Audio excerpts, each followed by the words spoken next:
Assalamualaikum warahmatullahi wabarakatuh.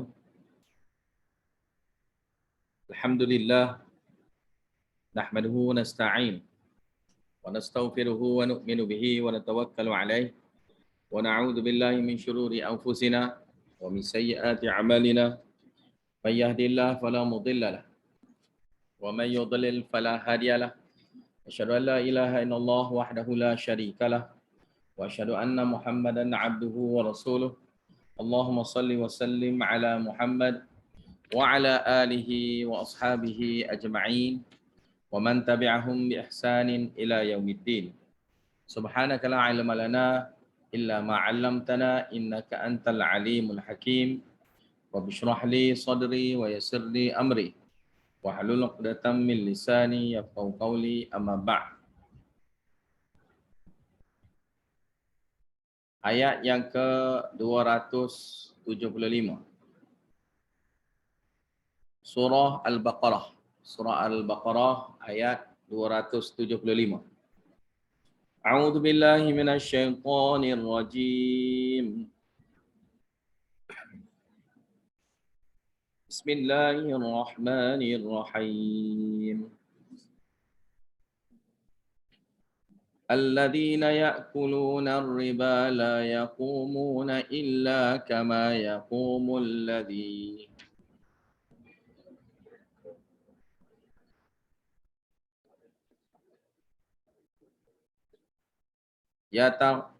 kama yaqumul ladzi yatakhabbathu asy-syaitanu minal mas.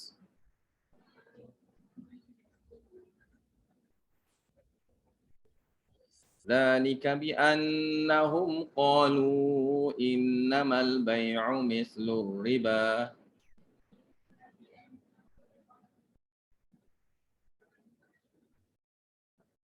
wa ahallallahu al-bai'a wa harrama ar-riba.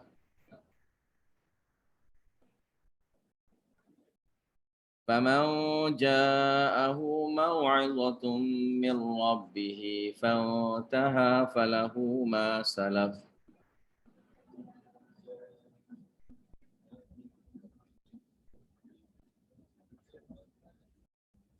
wa amruhu ila Allah wa man 'ada fa ulaika ashabun nari hum fiha khalidun.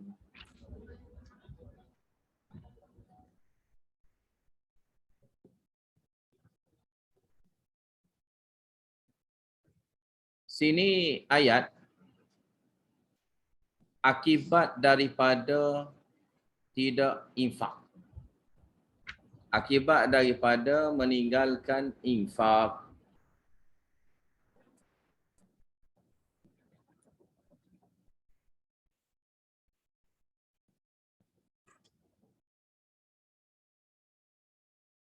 Iaitu mafhum dia, sekiranya tidak infak, maka akan infak juga dengan jalan yang haram, iaitu riba.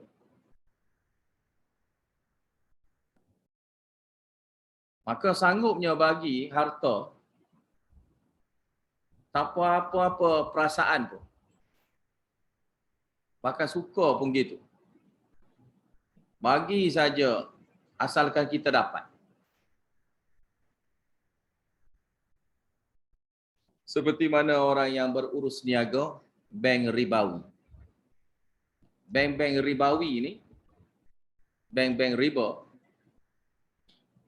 orang-orang yang main dengan bank riba ni, bank ribawi kita panggil, dermawan je dia bagi riba. Dia berhutang 100,000, riba 50,000, 150,000 dia bayar. Hutang 100,000, bayar 150,000. 50,000 tu sejuk-sejuk gitu je. Okey, tak ada masalah. Dia dermawan. Tapi kalau nak derma 50,000 dia berkira. Kalau nak derma 50,000 dia berkira. Ataupun 100 tu dia kena bayar riba tu lebih kurang 20,000 lagi. 120,000. 20,000 dia nak bagi infak, dia berkira. Jadi orang ini duduk main riba ni, kita akan tengoknya dia kedekut nak infak. Kalau dia infak sekalipun, dia akan infak dia mesti kurang daripada riba yang dia bagi. Kalau kita pernah dengarnya dia bayar riba tu sampai berpuluh-puluh ribu, kita tak akan dengarnya dia menderma tu sampai puluh-puluh ribu. Ini ghalib lah, ghalib. Mungkin ada, tapi kebanyakan ghalib. Nak bayar macam mana infak kerana sudah telanjur dah nak bayar riba tu banyak. Dan bagi orang yang menerima riba pula, macam mana dia nak bagi? Sebab dia mesti kalau bukan dia kena bagi, orang kena bagi pada dia. Pokok yang terima riba ni, orang yang kena terima riba pada dia. Bagi riba kepada dia. Dan dia akan kedekutnya untuk keluar harta untuk infak. Maka akibat daripada riba ni, dia tidak infak. Maka akibat tidak infak, dia main riba. Alladzina ya'kuluna riba. Orang-orang yang makan riba. Makan riba sini dengan maksud yata'amaluna riba. Ya'kuluna sini dengan makna yata'amaluna riba. Dia bermuamalat dengan riba. Bermuamalat dengan riba, dengan cara riba.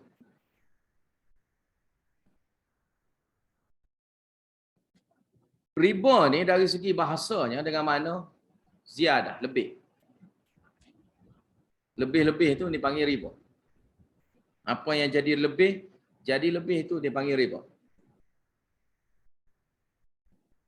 Ataupun yang mendapat lebih daripada sesuatu, maka itu pun dipanggil riba. Keuntungan.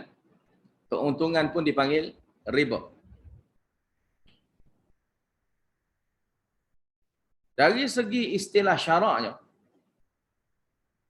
lebih daripada duit pokok, duit asal. Lebihan daripada duit asal dia. Contohnya dia bagi 10,000 ataupun dia terima 10,000. Terima mana dialah yang bermuamalat juga. Muamalat ni dua-dua belah pihak. Dia yang memberi 100,000 ke? Ataupun dia yang menerima 100,000. Dia yang menerima 100,000. Jadi jika dia yang menerima 100,000 tu, maka dia ni biasanya yang berhutang lah. Maka yang lebih daripada asal duit tu, iaitu berapa tadi, macam contoh tadi 100,000. Maka lebihan daripada itu dipanggil riba. Muamalat dengan cara riba. Yang biasanya ada bayaran dengan bayaran bertempoh. Bayaran dia adalah bayaran yang bertempoh. Riba ni bayaran bertempoh. Sebab tu kita tengoknya, tidak ada hutang yang sekejap. Hutang tu sekurang-kurang pun makan tahun. Makan tahun juga berhutang. Bukan kata kita nak berhutang. Contoh kita nak berhutang hari ni, nak bayar bulan depan. Dia tak terima. Bank mana pun tak terima, mudah-mudah gitu. Aku nak berhutang bulan ni, aku nak berhutang. Bulan depan aku nak bayar. Semua sekali. Yang cara gini tak menguntungkan dia. Tak menguntungkan dia. Maka payah nak terima. Payah nak lulus. Kecuali kita ada hubungan kau, gana kau. Kita boleh adjust kau. Tapi secara logiknya tidak terima. Dia tak terima. Bayar 2 kali kau, bayar 3 kali kau, mudah-mudah gitu. Tidak. Dia naknya paling lama kita berhutang, paling untunglah dia. Paling lama 5 tahun ke, 7 tahun ke, 9 tahun ke, ataupun berpuluh-puluh tahun. Alat itu lagi menguntungkan dia. Lagi lama, lagi untung. Lagi lama, lagi untung dia. Sebab kita terus menerus membayar riba tadi. Kita bayar hutang, kita bayar riba. Kita bayar hutang, kita bayar riba. Jadi yakuluna ni kena ingatlah, dua-dua belah pihak, bukan satu belah pihak. Orang yang memberi dan yang menerima sama je. Mana yang memberi riba, orang yang menerima riba sama je. Kedua-dua belah pihak. Pihak ceti ke ataupun yang berhutang sama je. Ini dipanggil muamalat cara riba. Muamalat cara riba nak kenal dia mudah ya. Iaitu ada lebihan. Yang lain tu adalah bahas. Yang lain tu bahas. Yang dipanggil apa semua sekali tu Islamik ke apa ke, yang tu bahas ni. Tapi cerita asalnya berhutang 100 kena bayar 100.5. Gitu. Hutang beli rumah 800,000, 700,000. Bayar juta. Kena bayar tu berjuta, kena bayar. Hutang rumah nak beli rumah tu 300,000, kena bayar sampai 500, 600,000 kena bayar. Dan orang tak nampak tu kerana kita bayar ansur-ansur. Kalau betul ansuran sungguh pun senang juga. Tapi adanya tambahan. Adanya tambahan-tambahan ni. Jadi muamalat dengan cara yang ada riba ni, macam riba ke ataupun memang riba pun dia, ini kalau macam riba pun kita kena elak. Kita kena elak. Sebab tu huraian-huraian di kalangan yang mengatakan boleh sekalipun, pendapatnya tak jelas. Hanya dia jawabnya pakar. Pakar mengatakan boleh. Pakar mengatakan boleh kerana bolehlah. Alasan mudah gitu ya. Jadi masalah riba ni masalah zaman sekarang ya. Sehingga orang kata tak mungkin kalau nak beli apa-apa tanpa riba. Tak mungkin. Sama ada riba tu istilah bahasa ataupun riba tu istilah syarak. Istilah syarak maka haram. Kalau riba tu semata-mata bahasa, maka itu tak semestinya haram lagi lah. Dan itu ada bahas dia. Tapi kita ambil yang asas. Ada lebihan, kita berhutang banyak tu kena bayar lebih. Dipanggil apa sekalipun, itu adalah bentuknya secara jelas, secara zahirnya adalah riba. Kena ingat itu ya. Bila ini adalah bentuknya riba, zahirnya bentuk riba, kita sebagai orang mukmin kena tinggal. Apa saja ada anasir-anasir riba, tak kira. Dan orang tak boleh nak salahkan kita. Dia kata, mana boleh gitu? Mana boleh? Cara gini. Dia kata, jangan halang orang nak bermuamalat sebegini, dia kata. Jangan halang. Sebenarnya kita sepatutnya kata ya. Jangan halang kita tak nak baginya orang ni berhutang. Jangan halang. Macam mana orang tu nak berhutang? Yang mana kategori berhutang ni biasanya orang miskin. Orang miskin lah berhutang maknanya. Orang yang memberi hutang tu maknanya dia tu orang kaya. Maka orang kaya nak kekeh, nak makan duit orang miskin tu ya sebenarnya. Jadi kita ni, bila kita nampak zahirnya, yang sudahlah kita bercakap yang sudah. Yang sudahnya kena bayar lebih. Tu je nak kira. Yang sudahnya kena bayar lebih. Bila adanya bayar lebih, tak kira memang jelasnya haram ke dia, atau betul ihtiyat, perwaspadaan ke kita. Kita kena tinggal. Mana mungkin kita contohnya nak berniaga. Kita daripada kosong nak berniaga. Tiba-tiba kita nak berhutang dah dengan 200,000, 100,000 ke contoh, nak berhutang.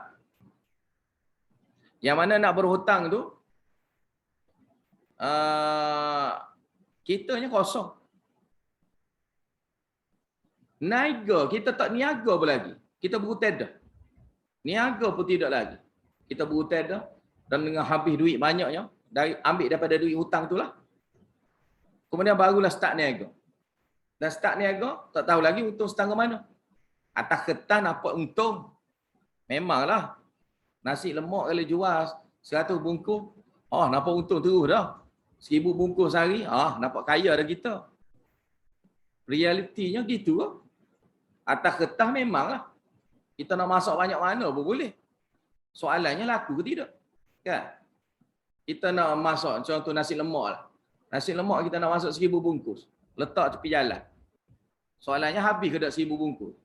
Kalau tak habis macam mana? Kita nak buang mana? Mana kita tak niaga pun lagi. Niaga pun tidak pun lagi. Maka start dah kita mula hari yang kita tak berniaga tu, kita kena bayar juga hutang. Bulan yang mana kita sakit, kita kena bayar juga hutang. Maka sudah tentunya, siapa yang mengajar Al-Quran, siapa yang mengajar hadis, siapa yang mengajar agama Islam ni, dia akan larang orang ni daripada berhutang. Karena ini membahayakan dia. Naya dia. Orang tiba-tibanya duduk call kita. Call kita kata, boleh. Akaun dah cantik dah ni. Kalau nak berhutang pun boleh ni. Nak ambil rumah pun boleh ni. Orang tu tak ada nak berhutang apa-apa pun. Karena simpan duit dalam bank. Dia nampak je duit kita ni banyak sikit, dia pun call kita. Orang bank. Kenapa dia call? Dia nak suruhnya kita berhutang. Maka kita kena tahu niat asal dia. Dia nak bagi kita berhutang, bukan dia dermawan. Dia nak suruh kita dermawan bagi kepada dia. Bukan dia nak bagi tahu dia baik dengan kita. Dia nak makan duit kita ya. Maka Allah Taala beritahu jangan makanlah riba. Alladzina ya'kuluna riba, orang-orang yang makan riba ni. Orang yang bermuamalat dengan cara riba ni tak kiralah orang miskin yang berhutang ke, orang kaya yang bagi hutang ke, sama je. Dua-dua muamalat riba. La yaqumuna, mereka ni esok di hari kiamat, mereka ni tak boleh berdiri. Di akhirat dia tidak boleh berdiri. Illa kama yaqumul ladzi yatakhabbathu asyaitanu minal mas. Mereka seperti mana berdirinya orang yang kena perebah. Yatakhabbathu asyaitan ni orang yang diperebahkan oleh syaitan. Orang yang direbahkan oleh syaitan minal mas kerana sampukan dia, kerana sentuhan dia. Mas ni mana asalnya sentuh. Disentuh oleh syaitan. Dan mas juga dengan mana majnun, dan majnun tu maksudnya dirasuk jin. Majnun dengan maksud dirasuk jin. Jadi sini dia sebut yang kena, yang dia tak beritahunya akibat daripada kena. Ayat ni tak sebutnya selepas daripada kena. Jadi selepas daripada kena, orang yang kena saput jin ni, kita tengoknya dia tak dapat berdiri dengan betul. Dia berjalan pun dia akan jadi terhuyung hayat. Dan dia pula nampak macam orang gila. Kerana disampuk oleh jin. Disampuk oleh syaitan jin ni. Maka begitulah keadaan dia. Begitulah keadaan orang yang pemakan riba. Orang yang bermuamalat dengan cara riba. Mana Allah Ta'ala tunjuk pada kita, ada orang kena sapuk jin, ada orang tu kena sapuk jin. Maka kalau kita tengoknya ada orang kena sapuk jin, kita kena ingat ayat ni. Ayat ni apa? Kalau kita makan riba ginilah jadi. Jadi macam orang gila. Jadi macam orang gila kena sapuk ke jin. Zalika, perkara itu kena pada mereka. Ni keadaan bangun dia, mana dia tak boleh diri betul. Maka macam mana lagi azab? Sudah tentu makin teruknya azab dia yang dia akan dapat. Bi annahum, kerananya mereka qalu, mereka berkata, iaitu di dunia mereka berkata, innamal bai'u mithlur riba. Sungguhnya perniagaan itu sama je dengan riba. Nak sama macam mana yang kamu duduk berniaga dengan nasi lemak? Itulah berniaga sebenar. Bank niaga apa? Bank tu niaga apa? Dia niaga hutang kita je. Dia niaga hutang kita je. Bank tu niaga apa? Jadi dia harapkan kita berhutang dengan dia, kemudian dia pun, kita pun kena bayar pada dia. Jadi kalau kita pergi bank, apa yang ada di bank? Kertas je ada. Di bank ni sibuk dengan kertas, penuh kertas. Kalau nak sign tu betapa banyak sign kita nak kena sign. Nak buka akaun ke apa ke, nak hak agreement apa-apa ke, nak berhutang, penuh nak sign. Paling sedap lagi nya, orang yang nak berhutang tu, mana cik nak sign? Mana lagi nak sign? Lepas tu dia pun sign. Mana lagi? Sign. Orang bank, dia tak bagi pun suruh kita tengok dulu, tak apalah. Pakcik ni tengok dulu, balik rumah duduk seminggu 2 minggu ke, bagi faham elok-elok dulu agreement ni. Syarat perjanjian tu biar bagi faham elok-elok sikit. Lepas tu datang mari sini. Dah, kita kena sign depan tu. Dan kita nak cepat dah, biar dapat duit tu. Maka, mana nak sign? Kena pula tulis Inggeris pula. Orang tu tak kerti cakap Inggeris pula. Mana? Sign je lah. Sign. Maka sepatutnya kalau kita tak kerti bahasa Inggeris, kita pun kata, saya nak agreement dalam bahasa Melayu. Saya nak dalam bahasa Melayu. Dan selepas kita dapat, tak apa saya nak balik rumah dulu. Saya nak kena bincang dulu agreement ni macam mana. Maka surat tu bolehlah nak bagi pada siapa. Contohnya kepada alim ulama ke. Tanya alim ulama ke. Tanya orang yang berpengalaman ke dalam hal ini. Riba ke tak riba? Riba ke tak riba? Maka cek. Tengok undang-undang tu ada syarat tu. Syarat-syarat dia tu. Ada berat sebelah ke tidak? Kalau berat sebelah, mana akan jadi gharar. Maka ada penipuan dalam tu. Dalam agreement tu ada penipuan. Kalau ada penipuan, tak sahnya kita urus niaga. Tak sah. Maka bila orang itu nak balik rumah, yang tak balik rumah dah, nak sign situ ya. Dan mereka ni hanya jual benda tu. Jadi kita ni, orang yang tahu, kena ingat-ingatkan kepada semua orang. Tak ada duit, jangan fikir nak mula-mula sekali nak fikir nak berhutang dengan bank.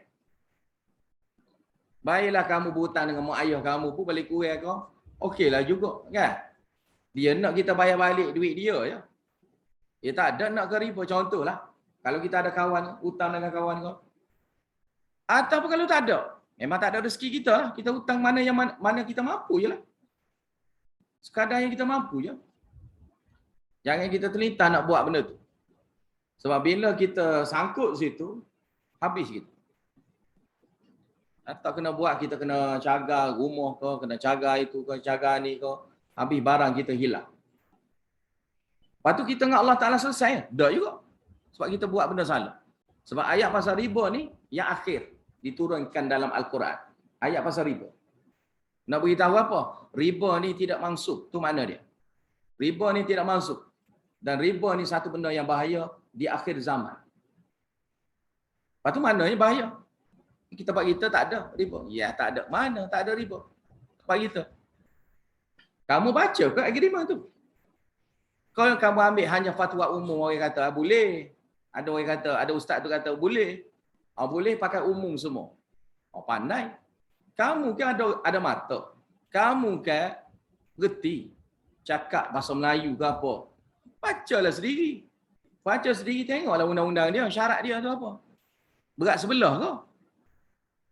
Kalau berat sebelah, kita berhutang tu jadi berat sebelah, jadi hutang dia, kita boleh rugi. Dia tak boleh rugi langsung. Tu kenapa? Kan? Maka mesti kena ada tu. Maka kalau pergi katanya sama, yang jual nasi lemak tu, duk berniaga nasi lemak tu sama dengan cara yang dia orang berniaga untuk dapatnya bayaran riba tu. Mana sama? Tak sama pun. Dia bayar apa, kita dapat apa? Kita jual barang, ada juga barang kita. Dia jual apa? Jual duit ya. Jual duit dapat duit. Dia jual duit dapat duit. Kalau jual duit dapat duit, itu bukan niaga gitu. Itu bukan niaga. Wa halallahu al-bai', Allah Taala menghalalkan jual beli. Wa harrama riba, dan Allah Taala haramkan riba. Itu jelas. Ni yang jelas ya, Allah Taala halalkan jual beli. Jadi niagalah, jual belilah. Kamu jual beli. Bila sebut kata jual beli, banyak benda kita boleh niaga ni. Takkanlah semua orang nak buat nasi lemak. Nasi, macam-macam jenis nasi pun ada. Kalau bak nasi saja. Kalau bak roti, macam-macam jenis roti. Kalau bak barang, macam-macam jenis barang. Dalam rumah tu tak tahu berapa ribu barang ada yang kita boleh jual. Maka kenapa tak nak jual beli? Kita buat urusan jual beli. Kan? Buat urusan jual beli. Kita ada jual, ada orang beli dengan kita. Ada satu masa kita beli dengan orang pula. Kan? Kita jual nasi. Orang lain jual beras, kita beli beras dia pula. Kan? Kita jual nasi. Dengan orang lain kita beli beras. Karena kita pakai untung sama satu sama lain. Tapi bukan niaga duit. Mari nak hutang aku. Tapi kan kamu nak bayar. Interest dia panggil interest lah. Bunga dia. Bunga dia adalah sekian. Bayar. Bayar bunga dia. Dan mereka ni, bila masa nak infak, banyak sangat ada duit habis bayar kot riba. Dengan benda yang remeh-temeh. Benda yang remeh-temeh boleh kita habiskan tanpa rasa kudis gatal apa pun. Tak ada rasa gatal-gatal apa. Relax gitu je bagi. Tapi kalau nak infak dia akan rasa ketar-ketar. Banyak ni. Ya, banyak. Lepas banyak tu banyak soal. Bila banyak soal. Tapi kalau hak riba tu tak ada soal apa. Bagi je. Nak banyak mana? Kita boleh bayar. Mudah-mudah gitu.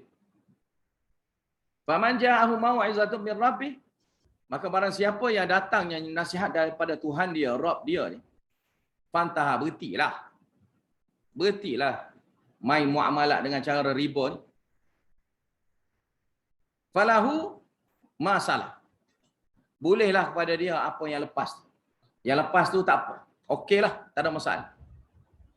Dia dah ambil dah riba, dia dah beri dah ambil dah riba lah, tak ada masalah. Bagi orang yang berhutang riba pula, lain kali tak boleh dah buat. Lain kali tak boleh dah buat. Tapi sekarang tu dia kena selesaikanlah. Memang kena bayar. Mana setiap kali dia bayar, dia akan rasanya bodohnya dia. Bayar bodoh. Mana dia akan rasa, setiap kali dia bayar, dia akan rasa bodohnya dia bermuamalat dengan cara riba. Lama-lama insaflah dia. Hari-hari duduk kata, cara ni tak betul, cara ni salah. Nyesalnya aku duduk kena bayar mudah-mudah ya. Kalau aku infakkan banyak ni. Kalau aku infakkan banyak dah aku boleh infak. Ni tidak, duit ada selebih-lebihnya, tak ada kena bayar. Niaga baru nak naik baru. Niaga baru yang nak naik. Jual nasi lemak pula tu, contoh je. Baru yang nak laku 100 bungkus, ada dah. Kena bayar pula riba. Sedap lagi dia makin kaya, dia makin berhutang riba. Tu lagi berat. Dia dah kaya dah. Bila kaya, dia berhutang lagi. Bila kaya, dia berhutang lagi. Sampai ketua tu dia berhutang. Hari tu berhutang untuk niaga nasi lemak 100 bungkus. Kemudian nak niaga nasi lemak 1000 bungkus tu, berhutang pula. Lepas tu nak besarkan lagi. Nak bagi cawangan banyak lagi. Berhutang pula. Jadi sekeliling dia dapat untung untuk bayar hutang. Dan riba.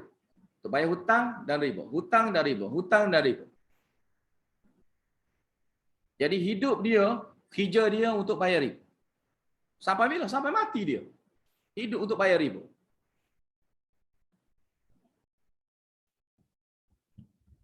Jadi siapa yang dapat nasihat Allah Ta'ala ni, berhentilah. Untuk dia yang lepas tu tak ada masalah. Dia bayar riba, dia terima riba. Yang lepas-lepas tak ada masalah. Wa amruhu, dan urusan dia serah pada Allah Ta'ala. Yang ni Allah Ta'ala cek balik. Betul ke hati dia ni bertaubat? Hati dia bertaubat tu betul ke tidak? Nanti Allah Ta'ala selesaikan dia esok lah. Wa man 'ada, barang siapa yang ulang balik. Nak urus niaga jenis ni juga. Nak berhutang jenis riba ni juga. Nak beri hutang dengan cara riba ni juga. Faulaika ashabun nar, mereka itu adalah penghuni tetapnya neraka. Hum fiha khalidun, mereka itu kekal dalam. Ini bagi orang yang degil. Ada sini, ulang sini dengan masuk mereka itu kufur dengan degil. Oh bahaya. Yamhaqullahu riba wa yurbis sadaqah. Wa yurbis sadaqat. Allah Ta'ala menghapuskan riba. Allah Ta'ala yang hapuskan riba. Kita jangan pergi duduk riba. Allah Ta'ala musnahkan riba. Jangan kita peridukkan, binakan kembalinya riba. Allah Ta'ala sudah musnahkan dia. Dengan Allah Ta'ala beri hukum gini, nak suruh musnahnya hukum riba. Dan sini juga dengan makna, yamhaqullahu riba. Allah Ta'ala menghapuskannya, tak kira apa saja yang berkaitan dengan riba, walaupun nampak dapat banyak. Urusan niaga riba ni kita dapat banyak. Kan? Kalau kita berhutang pun kita dapat banyak.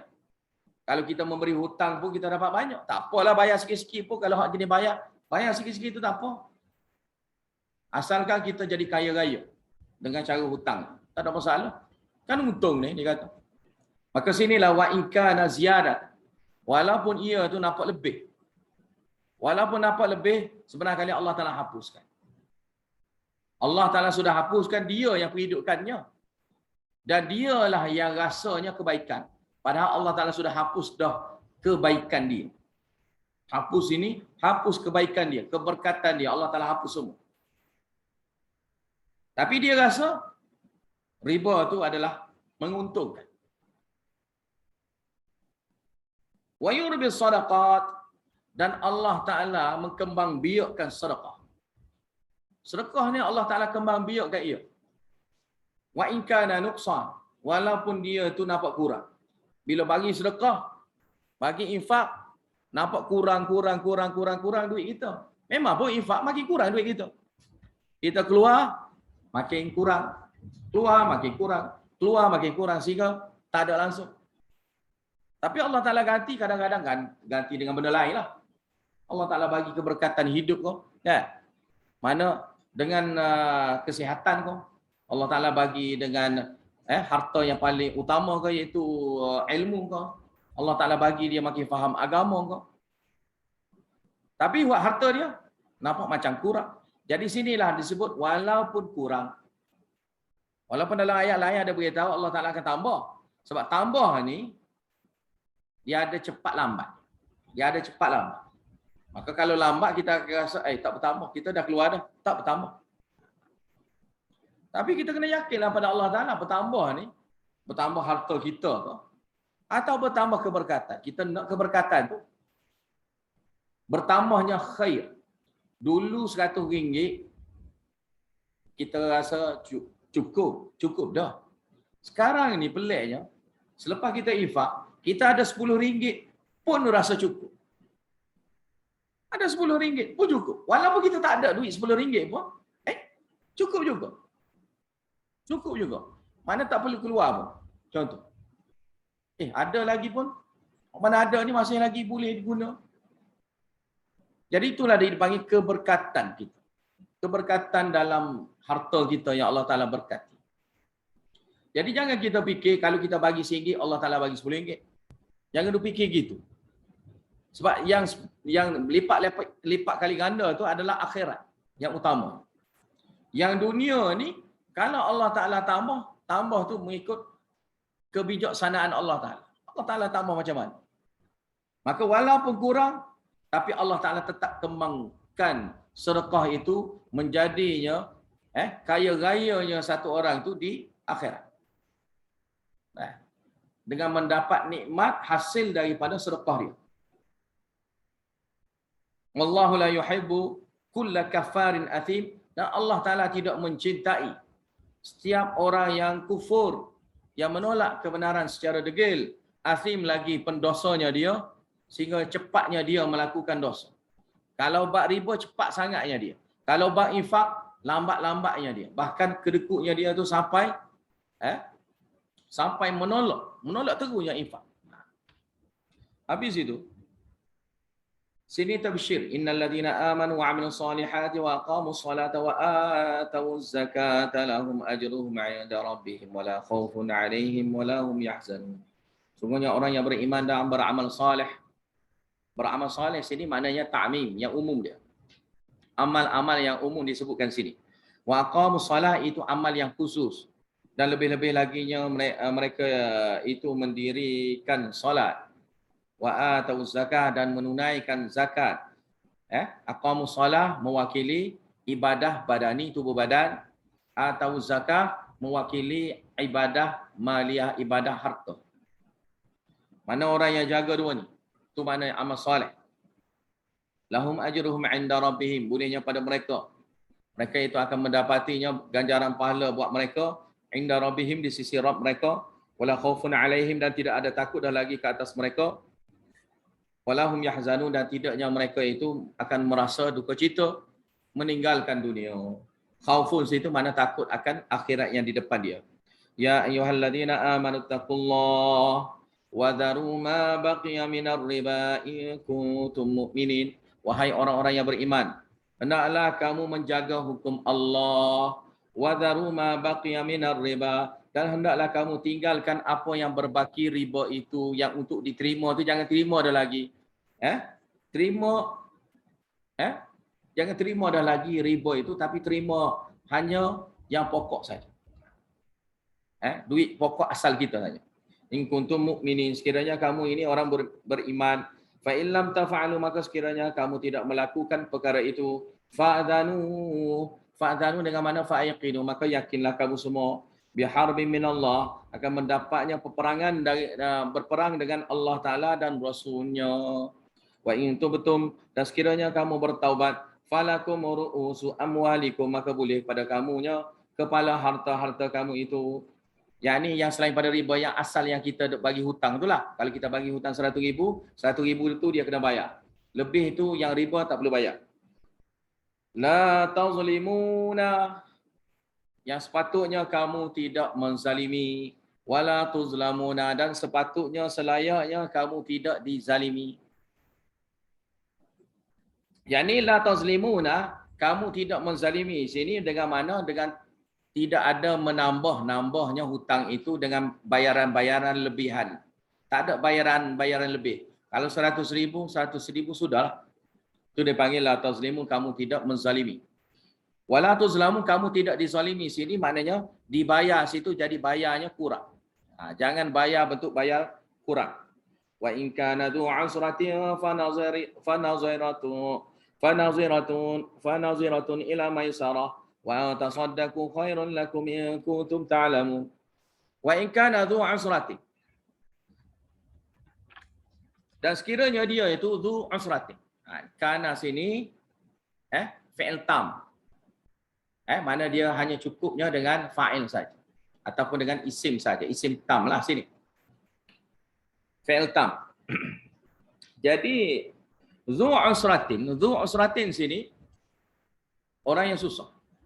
Orang yang menghadapi kesusahan. Jawab bagi innya, fanaziratun ila maisarah. Maka bagi tempoh. Pemberian tempoh hingga ke masa-masa yang mudah. Masa-masa yang mudah untuk dibayar. Kalau kita paksa dia pun, sampai buat penyiasaan apa sekalipun, tetap juga dia tak boleh bayar. Dia tak boleh bayar. Maka bagi tangguh pada dia. Tangguh pada dia hingga sampai ke waktu yang mudah untuk dia bayar untuk kita. Kalau dia tak mampu, cubalah kita tolong bantu sikit-sikit pula supaya dia dapat bayar hutang kita. Kita bantu dia.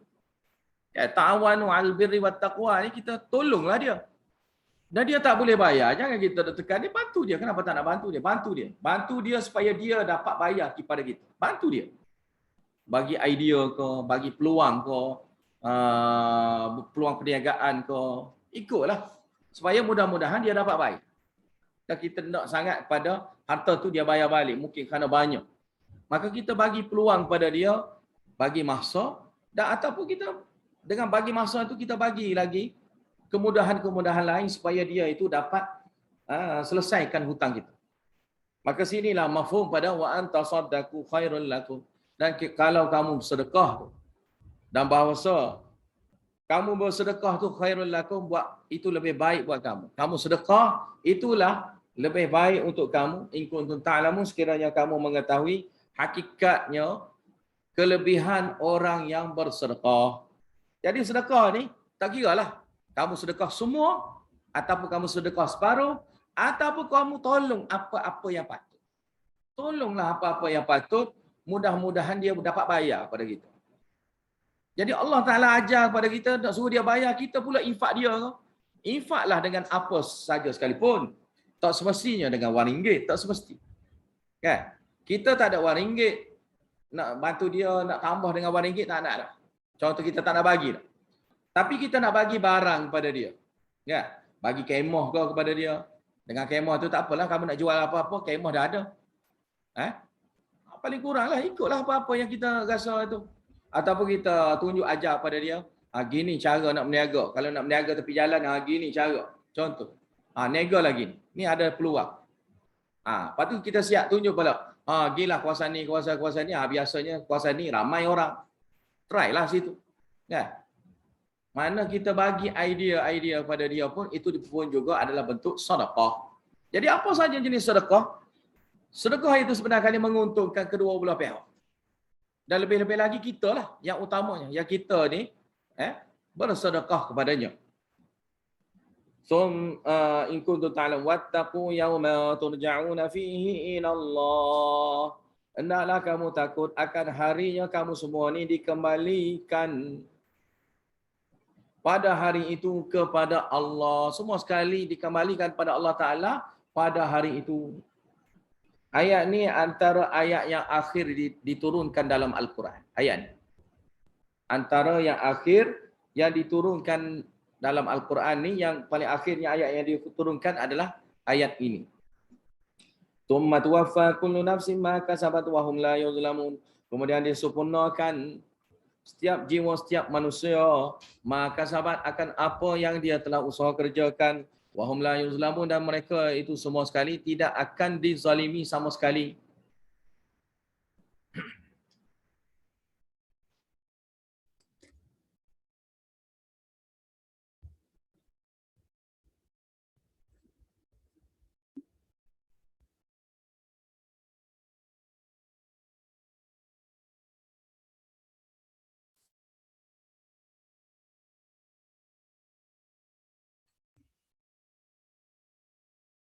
Habis itu, mari sini masalah hutang. Ya ayyuhalladzina amanu idza tadayantum bidainin ila ajalin musamma faktubu. Ini ayat yang paling panjang dalam Al-Quran. Satu ayat yang panjang. Satu ayat yang paling panjang dalam Al-Quran. Wahai orang-orang yang beriman, idza tadayantum bidainin, bila kamu bermuamalat secara tukar menukar, tadayan tu. Bidain ini dengan cara berhutang. Tukar menukar satu sama lain, ada serah terima, tapi dalam bentuk adanya hutang. Yang mana hutang itu untuk dibayarkan, untuk diberikan ila ajalin musamma kepada tuan dia tu ke satu tempoh yang sudah ditetapkan melalui perjanjian lah. Faktubuhu, maka hendaklah kamu tulis ia. Hukum sini wajib. Sunat. Sunatnya kamu menulis ia.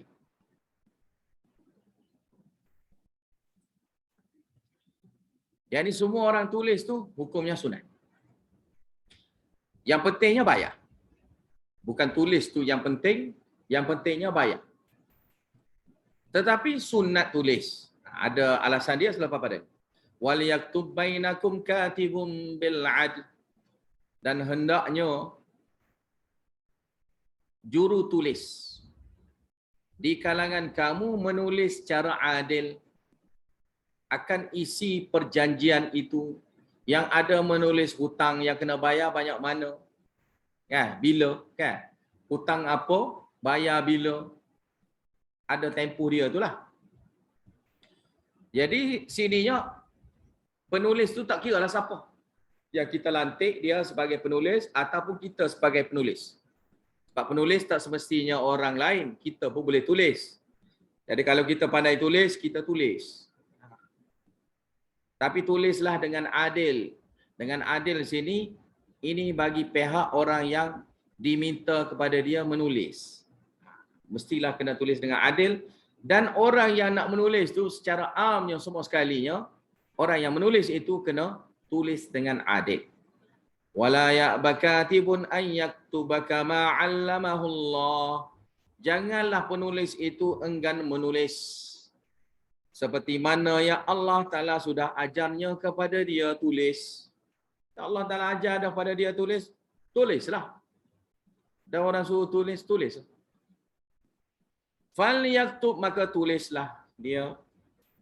Wal yumlil, tulislah. Wal yumlil, yumlil sini makna sebut. Sebutlah secara lisan kepada juru tulis. Itu mana dia? Alladhi alaihi al-haq, orang yang mana hak itu ditanggung oleh dia. Iaitu haknya hutang itu, dialah yang kena tanggung, kena bayar lah maknanya. Dia yang kena bayar. Maka, hendaklah dia menyebut secara lisan kepada juru tulis, supaya juru tulis itu boleh tulis semua sekali. Secara adil. Wal yattaqillaha rabba, dan hendaklah dia takut pada Allah Tuhan dia. Wala yabkhas minhu syai'a, dan jangan dia kurang sedikit pun daripada hutang itu. Fa in kana alladhi 'alaihi al-haqqu safihan, maka sekiranya orang yang menanggung hutang itu safihan, jenis bodohnya dia. Bodoh jenis terencak akal ke macam mana? Au dha'ifan, ataupun orang yang lemah. Au la yastati'u an yumilla, ataupun dia ni tak mampu nak menyebut secara lisan. Huwa situ takkid pada fa'il, fa'il yumillah. Fal yumlil waliyuhu, maka hendaklah mengucapkan secara lisan, menyebut secara lisan oleh waliyuhu, wali dia, penjaga dia, bil adli, dengan adil. Wastashhidu syahidaini min rijalikum, dan ambillah saksi, carilah saksi, dua orang saksi di kalangan dua orang di kalangan lelaki kamu. Fa illam yakuna rajulain, maka sekiranya tidak ada dua orang lelaki, farajulun, maka satu orang lelaki, wa mar'atani, dan dua orang perempuan, mimman tardawna minasyuhada, di kalangan orang yang kamu redai dia tu menjadi saksi.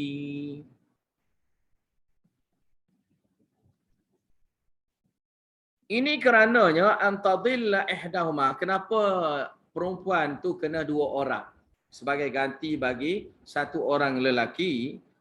Jawapan dia antadilla ihdahuma, bahawasa tadilla dengan mana tangsah, lupa. Salah seorang daripada dua orang perempuan itu sekiranya dia lupa. Perempuan banyak lupa kan?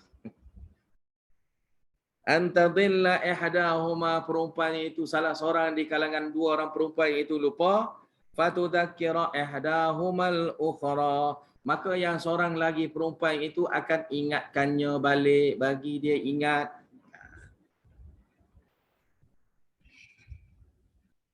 Wala ya'ba syuhada'u idza ma du'u, dan janganlah wala ya'ba syuhada, janganlah saksi-saksi ini tidak mahu tampil menjadi saksi.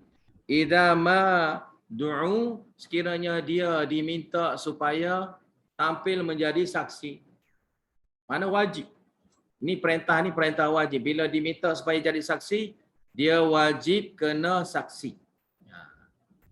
Sebab ini adalah bentuk nak mengadili kan? Nak mengadili dalam masalah hutang. Saksi itu tujuan dianya ketika inilah pentingnya. Bukan masa tu. Yang pentingnya ini. Bila kamu dah saksi, sekarang ini kamu memberi tahu akan persaksian kamu. Wala tas'amu aw taktubu saghiran aw kabiran ila ajali. Dan jangan kamu jemu-jemunya menulis ia hutang itu. Saghiran aw kabiran, kecil ataupun besar, sikit ataupun banyak. ila ajalihi. Ila sini dengan mana ma'a, berserta dengan tempohnya. Dalikum situ dalikumul katabah. Tulisnya hutang itu adalah aqsatu indallah, lebih adil di sisi Allah, wa aqwamu lisyahadah, dan lebih kukuh untuk persaksian, wa adna, dan lebih hampir lebih mudah, alla tartabu, supaya kamu itu tidak ragu, agar kamu tidak menjadi ragu, illa antakuna, melainkan antakuna tijaratan, ia adalah bentuknya jual beli, hadiratan, yang secara hadir, majlis. Tudirunaha bainakum, yang beredar, yang kamu edarkannya, bainakum, di kalangan kamu. Yakni sini yadan biyadi, mana dengan pembelian ataupun jual beli yang bentuk cash, yang ada serah terima dalam satu majlis. Tu mana? Mana kita pergi beli kedai, pergi kedai roncik, ambil barang, lepas ambil barang, pergi bayar ke cashier dia. Ni bayar berapa? RM10. Kita pun bayar. Inilah dia maksudnya. Tak kira jual beli apa. Kita pergi tempat tu, kita bawa duit kita, kita ambil barang tu, kita bayar. Orang tu jual pada kita, kita membeli. Mana adanya serah terima dalam majlis. Maka ini dipanggil jual beli cash, tunai. Jual beli yang jenis tunai gini tak ada masalah lah. Yang masalah tadi adalah yang hutang. Kalau hutang tulislah.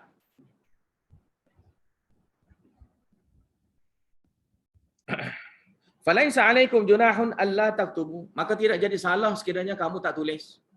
Tak salah. Kamu beli apa, nak kena tulis ke? Tak salah pun tak tulis. Tapi kalau kamu perlu tulis, tulislah. Tapi tak wajib pun kamu tulis. Dan tak salah pun kalau kamu tak tulis. Wa ashidu idza tabayatum, dan bersaksilah kamu bila kamu berjual beli ni, biarlah ada saksi. Bersaksi ini untuk menguatkan laginya masalah jual beli. Sebab kadang-kadang jual beli itu melibatkan perkara-perkara yang penting, maka sudah tentunya kena adanya saksi. Dan sekarang pun kalau kira-kira ada banyaknya saksi, saksinya antaranya bentuk resit ke, resit itu sebagai saksi. Resit itu jadi sebagai saksi juga sekarang ni. Kita ada serah terima, kita terima barang, kemudian dia pun bagi bentuk saksi dia, iaitu resit dia. Resit itu sebagai saksi. Ada juga saksi bentuk resit, ataupun yang mana kita menyaksikan jual beli. Kita ada ke tak? Ada. Ini bentuk persaksian juga maksudnya. Mana bukan kita jual beli, tak nampak. Jual beli yang ada persaksian. Jual beli yang nampak. Jadi soalannya kalau kita beli dalam Shopee itu macam mana? Tak ada masalah juga. Sebab ada juga saksi. Iaitu apa saksi? Saksi tengoklah. Barang tu ada. Ada, tengok. Lepas tu ada pula orang tengah sebagai pendamai. Shopee itu pendamai. Shopee itu sebagai pendamai. Kalau adanya penipuan, maka kita boleh claim, kita boleh tarik baliknya duit kita yang kita beli. Maka itu ada jaminan penjamin. Maka itu tak ada masalah. Bukan sekadar kita jual beli ada saksi dan ada jaminan pula. Itu bab lain. Ada jaminan depan ni. Wala yudara katibun wala syahid, dan tidak patutnya dibuat susah kepada penulis dan juganya saksi. Yakni penulis dan saksi ni dengan tak bayar upah dia lah. Jangan buat naya dia jadi saksi saja, kena keluar duit sendiri. Janganlah. Bayarlah ke dia. Duit tambang ke apa ke, kenalah bayar. Dia tulis tu, bayarlah upah dia. Jangan pula dia duk korban masa. Kan masa kan kita curi masa dia.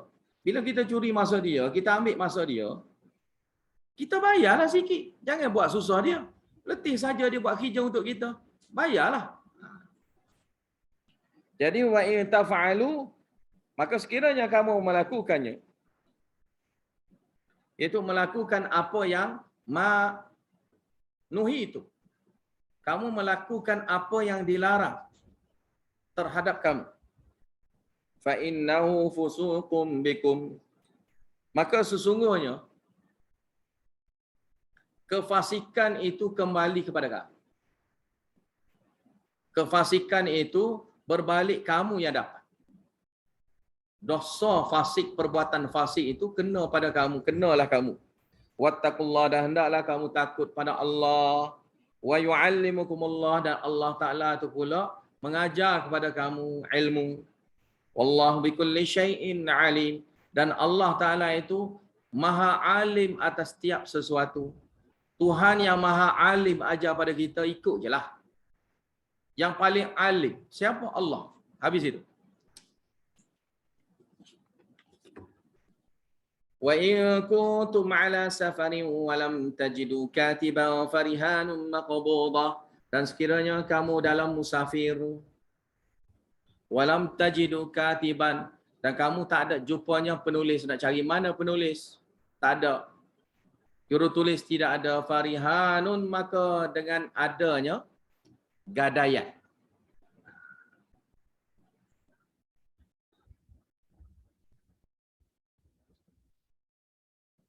Maqbudah, yang diberi sebagai tanggungan, serah terima. Fa in amina ba'dukum ba'da, maka sekiranya sebahagian di kalangan kamu itu rasa aman akan sebahagian yang lain, yakni tidak berhajat dengan adanya barang pajak gadai itu, barang pajak itu, maka tak ada masalah. Mana bolehlah bagi dengan gitu pun tak ada masalah. Kalau ada kepercayaan, bagi je lah. Makanya falyu'addil ladzi atumina amanatahu, maka hendaklah orang yang diamanahkan padanya itu menunaikan amanah dia. Dah berhutang, bayarlah.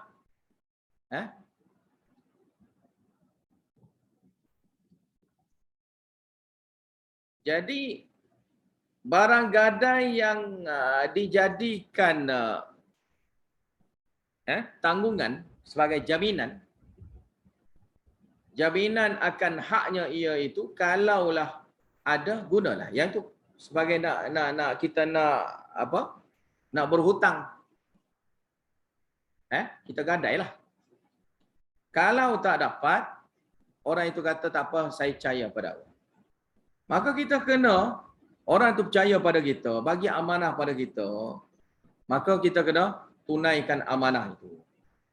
Wal yattaqillaha rabbah, dan hendaklah dia itu takut pada Allah Ta'ala, Rabbnya. Wala taktumus syahadah, janganlah kamu menyembunyikan persaksian. Wa man yaktumha fa innahu athimu qalbuh, barang siapa yang menyembunyikan persaksian, maka ia itu pendosa hati. Pendosa hati. Pendosa hatinya sini maknanya hati itulah yang mendorong dia jadi orang jahat. Yang menjadi penjahat, yang jadi orang yang pendosa. Wallahu bima ta'maluna alim, dan Allah Ta'ala akan apa yang kamu amalkan itu alimun. Allah Ta'ala alim. Lillahi ma fis samawati wa ma fil ard. Ini dalil akli. Milik Allah Ta'ala apa saja yang di langit-langit, wa ma fil ard, dan apa saja yang di bumi. Wa in tubdu ma fi anfusikum aw tukhfuhu yuhasibukum bihillah. Dan sekiranya kamu tunjukkan apa yang ada di dalam hati kamu, di dalam diri kamu, aw tukhfuhu, ataupun kamu sembunyikan ia, yuhasibukum bihillah, nescaya Allah Ta'ala akan menghisap ia buat kamu semua. Maka sahabat pun takut.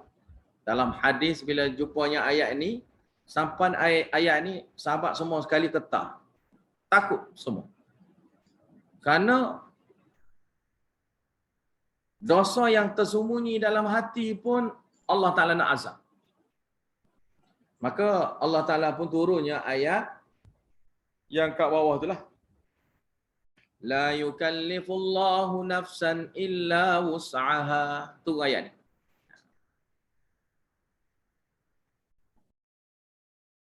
Fayaghfiru liman yasha'. Maka Allah Ta'ala nak mengampun bagi siapa yang Allah Ta'ala kehendaki. Wa yu'adzibu man yasha'. Dan Allah Ta'ala nak mengazabkan siapa yang Allah Ta'ala kehendaki. Kehendaki Allah Ta'ala tu orang yang ingkar.